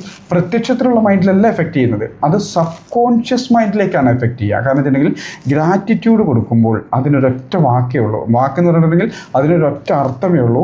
ഈ ഗ്രാറ്റിറ്റ്യൂഡ് കൊടുക്കുമ്പോൾ ഞാൻ അനുഭവിക്കുന്ന സൗകര്യങ്ങൾക്ക് ഞാൻ നന്ദി പറയുമ്പോൾ സ്വാഭാവികമായിട്ട് അവിടെ സംഭവിക്കുന്നത് ഇനിയും ഇതിനെനിക്ക് അർഹനാണ് എന്നുള്ളൊരു ചിന്തയാണ് സബ് കോൺഷ്യസ് മൈൻഡ് ഏറ്റെടുക്കുക. അത് ഇനിയും എനിക്ക് സൗകര്യങ്ങളും സാഹചര്യങ്ങളും കൂടുതൽ വേണം എന്നുള്ളൊരു ചിന്തയാണ് സബ് കോൺഷ്യസ് മൈൻഡ് എടുക്കുക. അപ്പോൾ ഗ്രാറ്റിറ്റ്യൂഡ് എന്ന് പറയുന്നത് നമുക്ക് ഓരോ ദിവസവും ആരോട് വേണമെങ്കിലും ആവാം, നമ്മളുടെ മാതാപിതാക്കളോടാവാം, അല്ലെങ്കിൽ നമ്മളെ സപ്പോർട്ട് ചെയ്തിരിക്കുന്ന ആളുകളോടാവാം, നമ്മുടെ സൊസൈറ്റിയോടാവാം, നമ്മുടെ ഗുരുക്കന്മാരോടാകാം. ഇനി അതൊന്നും വിശ്വാസമില്ലെങ്കിൽ ദൈവവിശ്വാസികളാണെങ്കിൽ ദൈവത്തിനോടാവാം, അതല്ലെങ്കിൽ മറ്റേതെങ്കിലും ശക്തിയിലാണ് വിശ്വസിക്കുന്നതെങ്കിൽ അതിനോടാവാം. ഇനി നമ്മളിൽ തന്നെയാണ് വിശ്വസിക്കുന്നതെങ്കിൽ നമ്മളോട് തന്നെ ഗ്രാറ്റിറ്റ്യൂഡ് ആവാം. ഈ എന്തിനോടാണെങ്കിലും ശരി, ഗ്രാറ്റിറ്റ്യൂഡ് എന്ന് പറയുന്നത് പവർഫുൾ ആയിട്ടുള്ള ഒരു മെത്തേഡാണ്. ഗ്രാറ്റിറ്റ്യൂഡ് എന്ന് പറയുന്നത് എല്ലാ ദിവസവും നമ്മളുടെ പ്രവൃത്തികളിലൂടെ, ചിന്തകളിലൂടെ നമ്മൾ ഗ്രാറ്റിറ്റ്യൂഡ് അനുഭവിക്കുന്നത് അതുമാവാം. ഇതേ ഗ്രാറ്റിറ്റ്യൂഡിനോടൊപ്പം തന്നെ ഫൊർഗീവും, അതായത് മറക്കാൻ, നമ്മൾ ക്ഷമിക്കുക, മറക്കാൻ എന്നല്ല ക്ഷമിക്കുക, മറക്കരുത് എന്നാണ് പറയുന്നത്. ക്ഷമിക്കാം, മറക്കരുത് എന്നാണ് പറയുന്നത്. ഈ ക്ഷമിക്കാനുള്ള ഒരു കഴിവ് അല്ലെങ്കിൽ ആ ഒരു ശേഷി നമ്മൾ ഉപയോഗപ്പെടുത്തണം. ക്ഷമിക്കുക. അറിഞ്ഞോ അറിയാതെയോ നമ്മളിലൂടെ നമ്മളുടെ പ്രവൃത്തികൾ, ഇത് അറിഞ്ഞോ അറിയാതെയോ നമ്മളുടെ തെറ്റുകുറ്റങ്ങൾ, പ്രവൃത്തികൾ മറ്റുള്ളവർക്ക് ബുദ്ധിമുട്ടുണ്ടാക്കിയിട്ടുണ്ടെങ്കിൽ നമ്മൾക്ക് കോൺഷ്യസ് മൈൻഡിൽ ചിലപ്പോൾ നമ്മൾ ചിന്തിച്ചോളണമെന്നില്ല, സബ് കോൺഷ്യസ് മൈൻഡ് ചിന്തിക്കും. കാരണം വെച്ചാൽ ഈ ഒരു മിസ്റ്റേക്ക്, ഈ ഒരു തെറ്റ് പറ്റിയല്ലോ, അവരതിൻ്റെ ബുദ്ധിമുട്ട് അനുഭവിച്ചല്ലോ എന്നുള്ളത് ആ ചിന്ത എല്ലാ കാലത്തും സബ് കോൺഷ്യസ് മൈൻഡ് ഉണ്ടാവും. അതാണ് ഫക്രുദ്ദീൻ സാർ നേരത്തെ പറഞ്ഞത്, മുൻകാല അനുഭവങ്ങൾ മൈൻഡിൽ കിടക്കുന്നുണ്ടെന്ന്. പക്ഷേ പ്രത്യക്ഷത്തിൽ അത് അറിയില്ല. സബ് കോൺഷ്യസ് മൈൻഡിൽ അത് അവിടെ അങ്ങനെ അടിഞ്ഞുകൂടി കിടക്കുന്നുണ്ട്. ഇതിനാണ് നമ്മൾ ഈ ക്ഷമാപണം നടത്തുന്നത്. അതിന് പല ടെക്നിക്കുകളുണ്ട്. ക്ഷമാപണം നടത്തുന്നതിൽ പ്രധാനപ്പെട്ട ടെക്നിക്ക് എന്ന് വെച്ചിട്ടുണ്ടെങ്കിൽ ചെയർ വെച്ചിട്ടുള്ളൊരു ടെക്നിക്കാണെന്നാണ് പറയുന്നത്. ചെയർ, അതായത് നമ്മളിപ്പോൾ ഒരു കസേരയിൽ ഇരിക്കുന്നു. ആ കസേരയിൽ ഇരുന്ന് നമുക്ക് ഓർമ്മയുള്ള, അല്ലെങ്കിൽ നമ്മൾ ആരോടെങ്കിലും ഒരു അറിഞ്ഞോ അറിയാതെ എന്തെങ്കിലും ഒരു തെറ്റ് ചെയ്തിട്ടുണ്ടെങ്കിൽ ഓപ്പോസിറ്റ് ഒരു കാലി കസേര വെക്കുന്നു. ആ കാലി കസേരയിൽ വെച്ചിട്ട് നമ്മൾ ആരോടാണോ തെറ്റ് ചെയ്തിരിക്കുന്നത് അവരവിടെ ഇരിക്കുന്നതായിട്ട് മൈൻഡിൽ സങ്കല്പിച്ചുകൊണ്ട് അവരോട് നമ്മൾ ആത്മാർത്ഥമായിട്ട് ക്ഷമയാചിക്കുന്ന ഒരു ടെക്നിക്ക്. അത് പലരും യൂസ് ചെയ്യുന്നുണ്ട്. നമുക്ക് ആവശ്യമുണ്ടെങ്കിൽ മാത്രം യൂസ് ചെയ്യാം. അവരോട് ആത്മാർത്ഥമായിട്ട് ക്ഷമയാചിക്കുന്ന ഒരു ടെക്നിക്ക്. അതോടൊപ്പം ചെയ്യേണ്ട ഒരു കാര്യം അവരുടെ ആവശ്യങ്ങൾക്ക് സപ്പോർട്ട് ചെയ്യുക എന്നുള്ളതാണ്. ഉദാഹരണത്തിന് ഞാനിപ്പോൾ ഒരാളോട് ഒരു വലിയൊരു മിസ്റ്റേക്ക് ചെയ്തിട്ടുണ്ടെന്ന് സങ്കല്പിക്കുക. ആരോടെങ്കിലും ഞാനൊരാളോട് വലിയൊരു മിസ്റ്റേക്ക് ചെയ്തിട്ടുണ്ട്. അവരത് മറന്നോ ക്ഷമിച്ചോ എന്നുള്ളതിനേക്കാൾ ഉപരി എൻ്റെ മൈൻഡിൽ അതെങ്ങനെ കിടക്കും. കാരണം നമ്മുടെ സാമൂഹ്യമായിട്ടുള്ള പല കാര്യങ്ങളും നമ്മുടെ മൈൻഡിൽ, സബ് കോൺഷ്യസ് മൈൻഡിലുണ്ട്. ഇത് ശരി, ഇത് തെറ്റ്, ഇത് ശരി, ഇത് തെറ്റ് എന്നുള്ള പല കാര്യങ്ങളും നമ്മുടെ സബ് കോൺഷ്യസ് മൈൻഡിൽ നമ്മുടെ സമൂഹം കുത്തി നിറച്ച സാധനമുണ്ട്. അതിലേതെങ്കിലും തെറ്റ് നമ്മളുടെ ഭാഗത്ത് നിന്ന് അറിഞ്ഞോ അറിയാതെയോ സംഭവിച്ചിട്ടുണ്ടെങ്കിൽ ആ തെറ്റ് നമ്മുടെ സബ് കോൺഷ്യസ് മൈൻഡ് അങ്ങനെ നീറിക്കിടക്കും, എല്ലാ കാലത്തും നീറിക്കിടക്കും. ഇത് ബ്ലോക്കിനൊരു കാരണമാണ്. നമ്മളുടെ മൈൻഡ് ബ്ലോക്കിൻ്റെ പ്രധാന കാരണങ്ങളൊന്ന് ഈ ഒരു അറിഞ്ഞോ അറിയാതെയുള്ള തെറ്റുകളിലൂടെയുള്ള കുറ്റബോധം. അത് കോൺഷ്യസ് മൈൻഡ് സ്വീകരിക്കുകയില്ല, പക്ഷേ സബ് കോൺഷ്യസ് മൈൻഡിൽ അത് കിടക്കും. ഇതിനെ ഓവർകം ചെയ്യാനുള്ള മാർഗം എല്ലാ ദിവസവും നമ്മൾ അവരോട് ക്ഷമയാചിക്കുക. അറിയാവുന്ന ഓർമ്മയുള്ള കാര്യങ്ങൾ, തെറ്റുകൾക്കെല്ലാം ക്ഷമയാചിക്കുക. ക്ഷമയാചിക്കുമ്പോൾ നമ്മളുടെ ഭാഗത്തു നിന്നുള്ള ചെയ്തുകൊണ്ടിരിക്കുകയാണെന്നുള്ള സബ് കോൺഷ്യസ് മൈൻഡ് ഏറ്റെടുക്കുന്നു. കൂടാതെ അതിനോടൊപ്പം തന്നെ അത്തരം പറഞ്ഞതിനകത്തെ ക്ഷമ ചോദിക്കാൻ വേണ്ടി നമുക്കറിയില്ലല്ലോ. അത് നടന്നിട്ടുള്ള കാര്യങ്ങൾ, പല ബ്ലോക്കുകളും മറ്റുള്ളവർ നമ്മളിൽ അടിച്ചേൽപ്പിച്ച ചില പ്രഷറുകൾ കൊണ്ടുണ്ടാകുന്ന ബ്ലോക്കുകൾ നമ്മൾ ചെയ്തതല്ല. നമ്മള്, അതായത് ഇപ്പൊ പേരൻസ്, മറ്റ് സാറന്മാര്, പിന്നെ അങ്ങനെ കുറെ അതൊക്കെ വരുമല്ലോ. പ്രഷർ കണ്ടിട്ട് നമ്മൾ അറിയാതെ നമ്മളിൽ കിടക്കുന്നത് നമ്മളെങ്ങനെ മനസ്സിലാക്കും? അല്ല, കോമൺ ആയിട്ട് പറഞ്ഞാൽ മതി. അറിഞ്ഞോ അറിയാതെയോ ഞാൻ ചെയ്ത തെറ്റുകൾക്കും അറിഞ്ഞോ അറിയാതെയോ എന്നോട് ചെയ്ത തെറ്റുകൾക്കും ക്ഷമിച്ചിരിക്കുന്നു, ക്ഷമയാചിക്കുന്നു. നമുക്കറിയില്ല ആരൊക്കെയാണ് ചെയ്തിരിക്കുന്നതെന്ന് അറിയില്ല. അതുപോലെ നമ്മൾ എന്താണെന്നും അറിയില്ല. അപ്പോൾ അറിഞ്ഞോ അറിയാതെയോ എന്നോട് ചെയ്ത തെറ്റുകൾക്ക്, കാരണം എനിക്കത് വിശാലമായിട്ട് ക്ഷമിക്കാനുള്ള ഒരു മൈൻഡ് സെറ്റ് എനിക്കുണ്ട് എന്നുള്ളത് ബോധ്യപ്പെടുത്തിക്കൊണ്ട് ഞാൻ നിങ്ങളോട് എല്ലാവരോടും ക്ഷമിച്ചിരിക്കുന്നു. കാരണം നിങ്ങളുടെ ആ മിസ്റ്റേക്കുകളാണ് എൻ്റെ വളർച്ചയ്ക്ക് കാരണം. അതുകൊണ്ട് തന്നെ എന്നാൽ കഴിയുന്ന സഹായങ്ങൾ ഞാൻ നിങ്ങൾക്ക് ചെയ്തിരിക്കുമെന്ന് കോമൺ ആയിട്ടൊക്കെ പറഞ്ഞാൽ മതി. അതുപോലെ എൻ്റെ ഭാഗത്ത് നിന്ന് എന്തെങ്കിലും തെറ്റ് സംഭവിച്ചിട്ടുണ്ടെങ്കിൽ ഞാൻ നിങ്ങളോട് ആത്മാർത്ഥമായിട്ട്, അറിഞ്ഞോ അറിയാതെയോ എന്ത് തെറ്റാണെന്ന് എനിക്ക് അറിയില്ല, ആരോടാണ് ചെയ്തതെന്ന് എനിക്കറിയില്ല, അറിഞ്ഞോ അറിയാതെയോ സംഭവിച്ച തെറ്റുകൾക്ക് ഞാൻ ക്ഷമ യോജിക്കുന്നു. അറിയാവുന്നവർക്ക് അതിനുള്ള പരിഹാരം എന്നുള്ള രീതിയിൽ നിങ്ങൾക്ക് വേണ്ട കാര്യങ്ങൾ എന്നാൽ കഴിയുന്ന സപ്പോർട്ട് ഞാൻ ചെയ്യുന്നു. ഒന്ന് ചിന്തിച്ച് നോക്കിയേ. അറിഞ്ഞൊരു എക്സാമ്പിൾ പറയാം. ഞാനൊരു വ്യക്തിയോട് എൻ്റെ മനസ്സിന് നിരക്കാത്ത വലിയൊരു തെറ്റ് സംഭവിച്ചിട്ടുണ്ടെന്ന് സങ്കല്പിക്കുക. ആ വ്യക്തി ഇപ്പോൾ ഉണ്ടെങ്കിലും ഇല്ലെങ്കിലും ഞാൻ അവിടെ ചെന്നിട്ട് പറയുകയാണ്, എനിക്ക് ഇങ്ങനൊരു തെറ്റ് സംഭവിച്ചിട്ടുണ്ട്, ജസ്റ്റ് എന്തുമാവട്ടെ, എനിക്കിങ്ങനൊരു തെറ്റ് സംഭവിച്ചിട്ടുണ്ട്, അതുകൊണ്ട് നിങ്ങൾ എന്നോട് ക്ഷമിക്കണം. അതുപോലെ ആ ക്ഷമായാചനത്തിന് ശേഷം ഞാൻ എനിക്ക് പറ്റുന്ന സാഹചര്യങ്ങൾക്കൊക്കെ അവരുടെ ജീവിതത്തിന് ആവശ്യമായിട്ടുള്ള സപ്പോർട്ടുകളും കൂടെ ചെയ്തു കൊടുത്തു നോക്കിയേ. പിന്നെ ആ ഒരു പ്രോബ്ലത്തിന് എന്തെങ്കിലും ഒരു സാധ്യത നമ്മുടെ മൈൻഡ് സെറ്റിൽ ഉണ്ടാവുമോ? ഒന്നും വേണ്ട സാറേ, ഞാനിപ്പോൾ ഒരു തെറ്റ് ചെയ്ത വീട്ടിലേക്ക് ഞാൻ കുറച്ച് സ്വീറ്റായിട്ടും കുറച്ച് ഫ്രൂട്ട്സ് ഐറ്റം ചെന്ന് കയറുന്നു, ക്ഷമ ചോദിക്കുന്നു. ഈ അടുത്ത പ്രാവശ്യം ഞാൻ കുറച്ച് പലഹാരങ്ങളായിട്ട് പോകുന്നു, കുറച്ച് പച്ചക്കറികളായിട്ട് പോകുന്നു. അവർക്ക് പറ്റുന്ന സഹായം, എന്നാൽ കഴിയുന്ന സഹായം ചെയ്തുകൊണ്ടിരുന്നുണ്ടെങ്കിൽ പിന്നെ അവരുടെ മൈൻഡിലോ എൻ്റെ മൈൻഡിലോ കുറ്റബോധം ഒരുപാട് കാലത്തേക്ക് ഉണ്ടാവുമോ? ചിലപ്പോൾ ആദ്യം കാണുമ്പോൾ ഈ തെറ്റ് ക്ഷമ യോജിക്കുന്ന സമയത്ത് അതിൻ്റെ ചിലപ്പോൾ എന്തെങ്കിലും ഒരു പ്രതിഫലനം അവിടെ കാണും. വഴക്കുണ്ടാക്കുമായിരിക്കും, ചിലപ്പോൾ തല്ല് കിട്ടുമായിരിക്കും, അടികൂടുമായിരിക്കും, ഇതൊക്കെ സംഭവിക്കുമായിരിക്കും. പക്ഷേ ഉള്ളിൻ്റെ ഉള്ളിൽ സബ് കോൺഷ്യസ് മൈൻഡിൽ കിടക്കുന്ന ആ ഒരു കുറ്റബോധത്തിനുള്ള പരിഹാരം റിപ്പീറ്റ് ചെയ്യുമ്പോൾ നമ്മളെ സംബന്ധിച്ചോളം അത് അലിഞ്ഞില്ലാതെയാവുന്നു. അത് സബ് കോൺഷ്യസ് മൈൻഡിൻ്റെ പ്രത്യേകതയാണ്. എന്ത് നമ്മൾ ഓവർകം ചെയ്യാൻ ശ്രമിക്കുന്നോ പതുക്കെ പതുക്കെ ഈ സാധനം അലിഞ്ഞില്ലാതെയാവും. നമ്മുടെ ക്യാരക്ടർ മാറുന്നത് അങ്ങനെയാണ്. മൈൻഡ് സെറ്റ് കിടക്കുന്ന സാധനം അത് പതുക്കെ പതുക്കെ അതിനെ ഓവർകം ചെയ്യാനുള്ള ആക്ഷൻസ് നമ്മൾ എടുക്കുമ്പോൾ നമ്മുടെ സബ് കോൺഷ്യസ് മൈൻഡിലുള്ള ആ ഒരു പഴയ കാല സാധനങ്ങൾ അലിഞ്ഞില്ലാതെയാവുന്നത് സബ് കോൺഷ്യസ് മൈൻഡിൻ്റെ പ്രത്യേകതയാണ്. അത് നമ്മൾ കണ്ടിട്ടുള്ളതാണ്. എങ്ങനെയാണ് മൈൻഡ് സെറ്റ് റീപ്രോഗ്രാമിംഗ് നടക്കുന്നത് എന്നുള്ളത് നമ്മുടെ ക്ലാസ്സിൻ്റെ ആദ്യ ഭാഗങ്ങൾ നമ്മൾ കണ്ടിട്ടുള്ളതാണ്. നിരന്തരമായിട്ടുള്ള ആക്ഷൻസ് നടക്കുമ്പോൾ അപ്പോൾ നമ്മുടെ കോൺഷ്യസ് മൈൻഡിൽ നിന്നും ഈ പ്രീ കോൺഷ്യസ് മൈൻഡിലൂടെ പുതിയ സബ് കോൺഷ്യസ് മൈൻഡിലേക്ക് ഈ സാധനം ചെല്ലുന്നു. പഴയ സാധനം അലിഞ്ഞലിഞ്ഞ് ഇല്ലാതെയാവുന്നു. ഇതുപോലെയാണ് നമ്മളുടെ ഭാഗത്തുള്ള ബ്ലോക്കിന് സഹായിക്കുന്ന സകല സാധനങ്ങളും അതിനുള്ള പരിഹാരം ചെയ്യാൻ നമ്മൾ തുടങ്ങുമ്പോൾ ഇല്ലാതെയായി മാറുന്നു, അലിഞ്ഞു മാറുന്നു. ഇത് സംഭവിക്കുന്നതാണ്. അപ്പോൾ ദിവസമുള്ള നമ്മുടെ ഈ ആക്ഷൻസിനോടൊപ്പം നമ്മൾ ചെയ്യേണ്ട ഒരു ജോലിയും കൂടെ ഈ പറഞ്ഞ പോലെ തന്നെ ക്ഷമ ചോദിക്കലും ക്ഷമ നൽകലും കൂട്ടുക. അതോടൊപ്പം തന്നെ നമ്മളെ സംബന്ധിച്ചോളം നന്ദി പറയലും കൂടെ ശീലിച്ചാൽ മതി. എല്ലാ ദിവസവും ചെയ്യുമ്പോൾ നമ്മളുടെ മൈൻഡ് ക്ലിയർ ആയിട്ട് വരുന്നത് കാണാൻ പറ്റും. മൈൻഡ് ക്ലിയർ ആയിട്ട് വരുന്നത് കാരണം സബ് കോൺഷ്യസ് മൈൻഡിൽ കുറ്റബോധം കിടക്കും, ഒരു സംശയം അക്കാര്യത്തിലില്ല. ഇനി കുറ്റബോധം മാത്രമല്ല കിടക്കുക, നമ്മളോട് ആരെങ്കിലും എന്തെങ്കിലും ഒരു ദ്രോഹം ചെയ്തിട്ടുണ്ടെങ്കിൽ, ഒരു മിസ്റ്റേക്ക് അല്ലെങ്കിൽ നമ്മൾ ആരെങ്കിലും ഉപദ്രവിച്ചിട്ടുണ്ടെങ്കിൽ അവരോടുള്ള വൈരാഗ്യവും ദേഷ്യവും എന്തൊക്കെ പറഞ്ഞാലും ശരി സബ് കോൺഷ്യസ് മൈൻഡിൽ കിടക്കും. നമ്മൾ ക്ഷമിച്ചു എന്ന് പറഞ്ഞാലും ശരി സബ് കോൺഷ്യസ്. ഞാൻ സാധാരണ രീതിയിൽ എനിക്കെതിരായിട്ട് എന്ത് ചെയ്താലും അവരെ ഹെൽപ്പ് ചെയ്യുക സാധാരണ ചെയ്യും. അത് തന്നെയാണ് വേണ്ടത് സാറേ. കാരണം അതാണ് ഏറ്റവും വലിയ ക്ഷമാപണം അല്ലെങ്കിൽ ക്ഷമ നൽകല്. എനിക്കെതിരായിട്ട് പല കാര്യങ്ങൾ ചെയ്യുന്ന ആൾക്കാരെയും ഞാൻ പോയി അവർക്ക് വേണ്ട കാര്യങ്ങളൊക്കെ ചെയ്തു കൊടുക്കും തിരിച്ചു. അങ്ങനെ ഒരു സ്വഭാവമുണ്ട്. അത് എൻ്റെ മദറിൻ്റെ നിന്ന് കിട്ടിയതാണ്. അതാണ് നമ്മളിപ്പോൾ പറഞ്ഞ കാര്യവും. അതായത് എന്നോട് തെറ്റ് ചെയ്താലും ശരി, ഞാൻ തെറ്റ് ചെയ്താലും ശരി, അവർക്ക് വേണ്ട സപ്പോർട്ടുകൾ ചെയ്തു കൊടുക്കുമ്പോൾ ഈ നമ്മുടെ സബ് കോൺഷ്യസ് മൈൻഡിൽ നിന്ന് ഈ ഒരു കുറ്റബോധം അല്ലെങ്കിൽ ഈ ഒരു പാപബോധം അല്ലെങ്കിൽ ഈ ഒരു വെറുപ്പ് വൈരാഗ്യം ഒഴിവായി പോകാനുള്ള ഏറ്റവും ബെറ്റർ മാർഗം അവർക്ക് വേണ്ട സപ്പോർട്ടുകൾ ചെയ്തു കൊടുക്കുക എന്നുള്ള. സത്യത്തിൽ സാറേ ഈ ഫക്രുദ്ദീൻ സാറിനെ സംബന്ധിച്ചുള്ളതല്ല, അമ്പലങ്ങളിലും മറ്റ് ആരാധനാലയങ്ങളിലും നടക്കുന്ന പ്രക്രിയ ഇത് തന്നെയല്ലേ. നമ്മളുടെ ഭാഗത്തു നിന്നുള്ള തെറ്റുകളും പ്രശ്നങ്ങളും നമ്മളോട് ക്ഷമിച്ച കാര്യങ്ങളൊക്കെ ഓവർകം ചെയ്യാൻ വേണ്ടിയിട്ടാണ് നമ്മളവിടെ പോയി പ്രാർത്ഥിക്കുന്നതും അവിടെ എന്തെങ്കിലും രീതിയിലുള്ള വഴിപാടുകളോ മറ്റു കാര്യങ്ങളൊക്കെ ചെയ്യുന്നതൊക്കെ ഇതിനുള്ള പരിഹാരം എന്നുള്ള രീതിയിലാണ് നമ്മൾ ഓരോരുത്തരും ചെയ്യുന്നത്. അതല്ലേ യാഥാർത്ഥ്യം. വിശ്വസിച്ചാലും ഇല്ലെങ്കിലും അതല്ലേ യാഥാർത്ഥ്യം. അല്ലാതെ വേറെ എന്തിനു വേണ്ടിയിട്ടാണ് ചെയ്യുന്നത്? യെസ്. അപ്പോൾ ആദ്യം അനാവശ്യ ചിന്തകളെ ഒഴിവാക്കാനായിട്ട്, അതായത് ബ്ലോക്ക് ഒഴിവാക്കാനായിട്ട് ആദ്യം നമ്മൾ ഫോക്കസ്ഡ് ആവുക. എവിടെ? സിനിമയിൽ കാണുമ്പോൾ സിനിമയിൽ ഫോക്കസ് ആവുക എന്ന് പറഞ്ഞ പോലെ നമ്മളുടെ ഗോളുകളിൽ ഫോക്കസ് ആകുമ്പോൾ രണ്ട് കാര്യങ്ങളാണ് നടക്കുന്നത്. ഒന്ന്, അനാവശ്യമായിട്ടുള്ള ബ്ലോക്കുകൾ ഒഴിവാകും. രണ്ട്, ഗോളിലേക്ക് ഫോക്കസ് ചെയ്യുന്നതോറും അത് നേടിയെടുക്കാനുള്ള സമയം ദൈർഘ്യം കുറഞ്ഞു വരുന്നു. അടുത്തത്, നമ്മളുടെ ഭയത്തിന്, എന്ത് സംഭവിക്കും എന്നുള്ള ഭയത്തിനെ ഒഴിവാക്കിയിട്ട് കോൺഫിഡൻസിനെ കൂട്ടുപിടിക്കുന്നു. മൂന്നാമത്തേത്, നമ്മൾ ഗ്രാറ്റിറ്റ്യൂഡ് ആവുന്നു. കാരണം നമ്മൾ ഒറ്റയ്ക്കാണെങ്കിലും ഒന്ന് ചിന്തിച്ച് നോക്കുക, ഞാനൊരു ദ്വീപിൽ ഒറ്റയ്ക്ക് ജീവിച്ചാൽ എൻ്റെ ജീവിതം എങ്ങനെയായിരിക്കും? എന്തെങ്കിലും കിട്ടുന്ന സാധനങ്ങൾ പെറുക്കി തിന്നിട്ട് എൻ്റെ ജീവിതവും കാലവും നടന്നു പോകും, ഒരു സംശയമില്ല.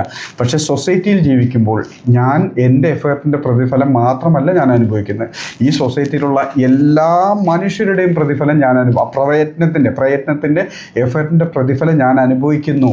അത് സത്യമാണ്. അതിന് ഗ്രാറ്റിറ്റ്യൂഡ് ഉള്ളവരായി മാറണം. അതോടൊപ്പം തന്നെ സബ് കോൺഷ്യസ് മൈൻഡിലുള്ള ഏറ്റവും വലിയ പ്രത്യേകതകളൊന്നാണ് കുറ്റബോധവും പാപബോധവും വെറുപ്പും വൈരാഗ്യവും സബ് കോൺഷ്യസ് മൈൻഡിൽ ഉണ്ട്. എത്ര നല്ലവനാണെങ്കിലും ശരി ഈ സാധനം കിടപ്പുണ്ട്. ഇതിനെ ഓവർകം ചെയ്യാനായിട്ട് ഗ്രാറ്റിറ്റ്യൂഡ് എന്ന് പറഞ്ഞാൽ നമ്മൾ അനുഭവിക്കുന്ന കാര്യങ്ങൾക്ക് കൊടുക്കുന്നു. ഇതിനെ ഓവർകം ചെയ്യാനായിട്ട് നമ്മൾ എപ്പോഴും ക്ഷമ ചോദിക്കുകയും ക്ഷമ നൽകുകയും ചെയ്യുന്നതിനോടൊപ്പം തന്നെ നമ്മളാൽ കഴിയുന്ന സഹായങ്ങൾ മറ്റുള്ളവർക്ക്. ഇനി കോമൺ ആയിട്ട് ചെയ്യുന്നത് നമ്മളെപ്പോഴും പറയില്ലേ, സക്കാത്ത് നൽകുന്ന എന്തിനാണ്, ദാനധർമ്മങ്ങൾ നൽകുന്ന എന്തിനാണ്? നമ്മൾ അറിഞ്ഞോ അറിയാതെ ചെയ്ത തെറ്റ് ആരോടാണെന്ന് അറിയില്ല, പക്ഷേ പകരം നമുക്ക് സൊസൈറ്റിയിലേക്ക് ചെയ്തു കൊടുക്കുന്നു. ഇതാണ് സക്കാത്തും ദാനധർമ്മങ്ങളുടെ ഒക്കെ ഫലം. കാരണം ഇന്ന ആളിനോടാണ് തെറ്റിയതെന്ന് എനിക്കറിയില്ല. അതിന് പകരം എന്നാൽ കഴിയുന്ന സഹായങ്ങളും സപ്പോർട്ടുകളും സൊസൈറ്റിക്ക്, സമൂഹത്തിനോട് ചെയ്തു കൊടുക്കുമ്പോൾ അതിൻ്റെ പ്രതിഫലം നമ്മുടെ സബ് കോൺഷ്യസ് മൈൻഡിലേക്ക് കയറി പോകുന്നു. സബ് കോൺഷ്യസ് മൈൻഡ് ആ തെറ്റുകളെയും ആ വൈരാഗ്യത്തിനെയും ആ കുറ്റബോധത്തിനെയും പതുക്കെ പതുക്കെ അലിയിച്ച് കളയുന്നു. ബ്ലോക്കുകൾ മാറാനുള്ള പ്രധാന മാർഗങ്ങൾ. ഓക്കെ, അപ്പോൾ ഗുഡ് നൈറ്റ്. ബാക്കി ഡെയിലി ആക്ടിവിറ്റീസ് ചെയ്തോളാം.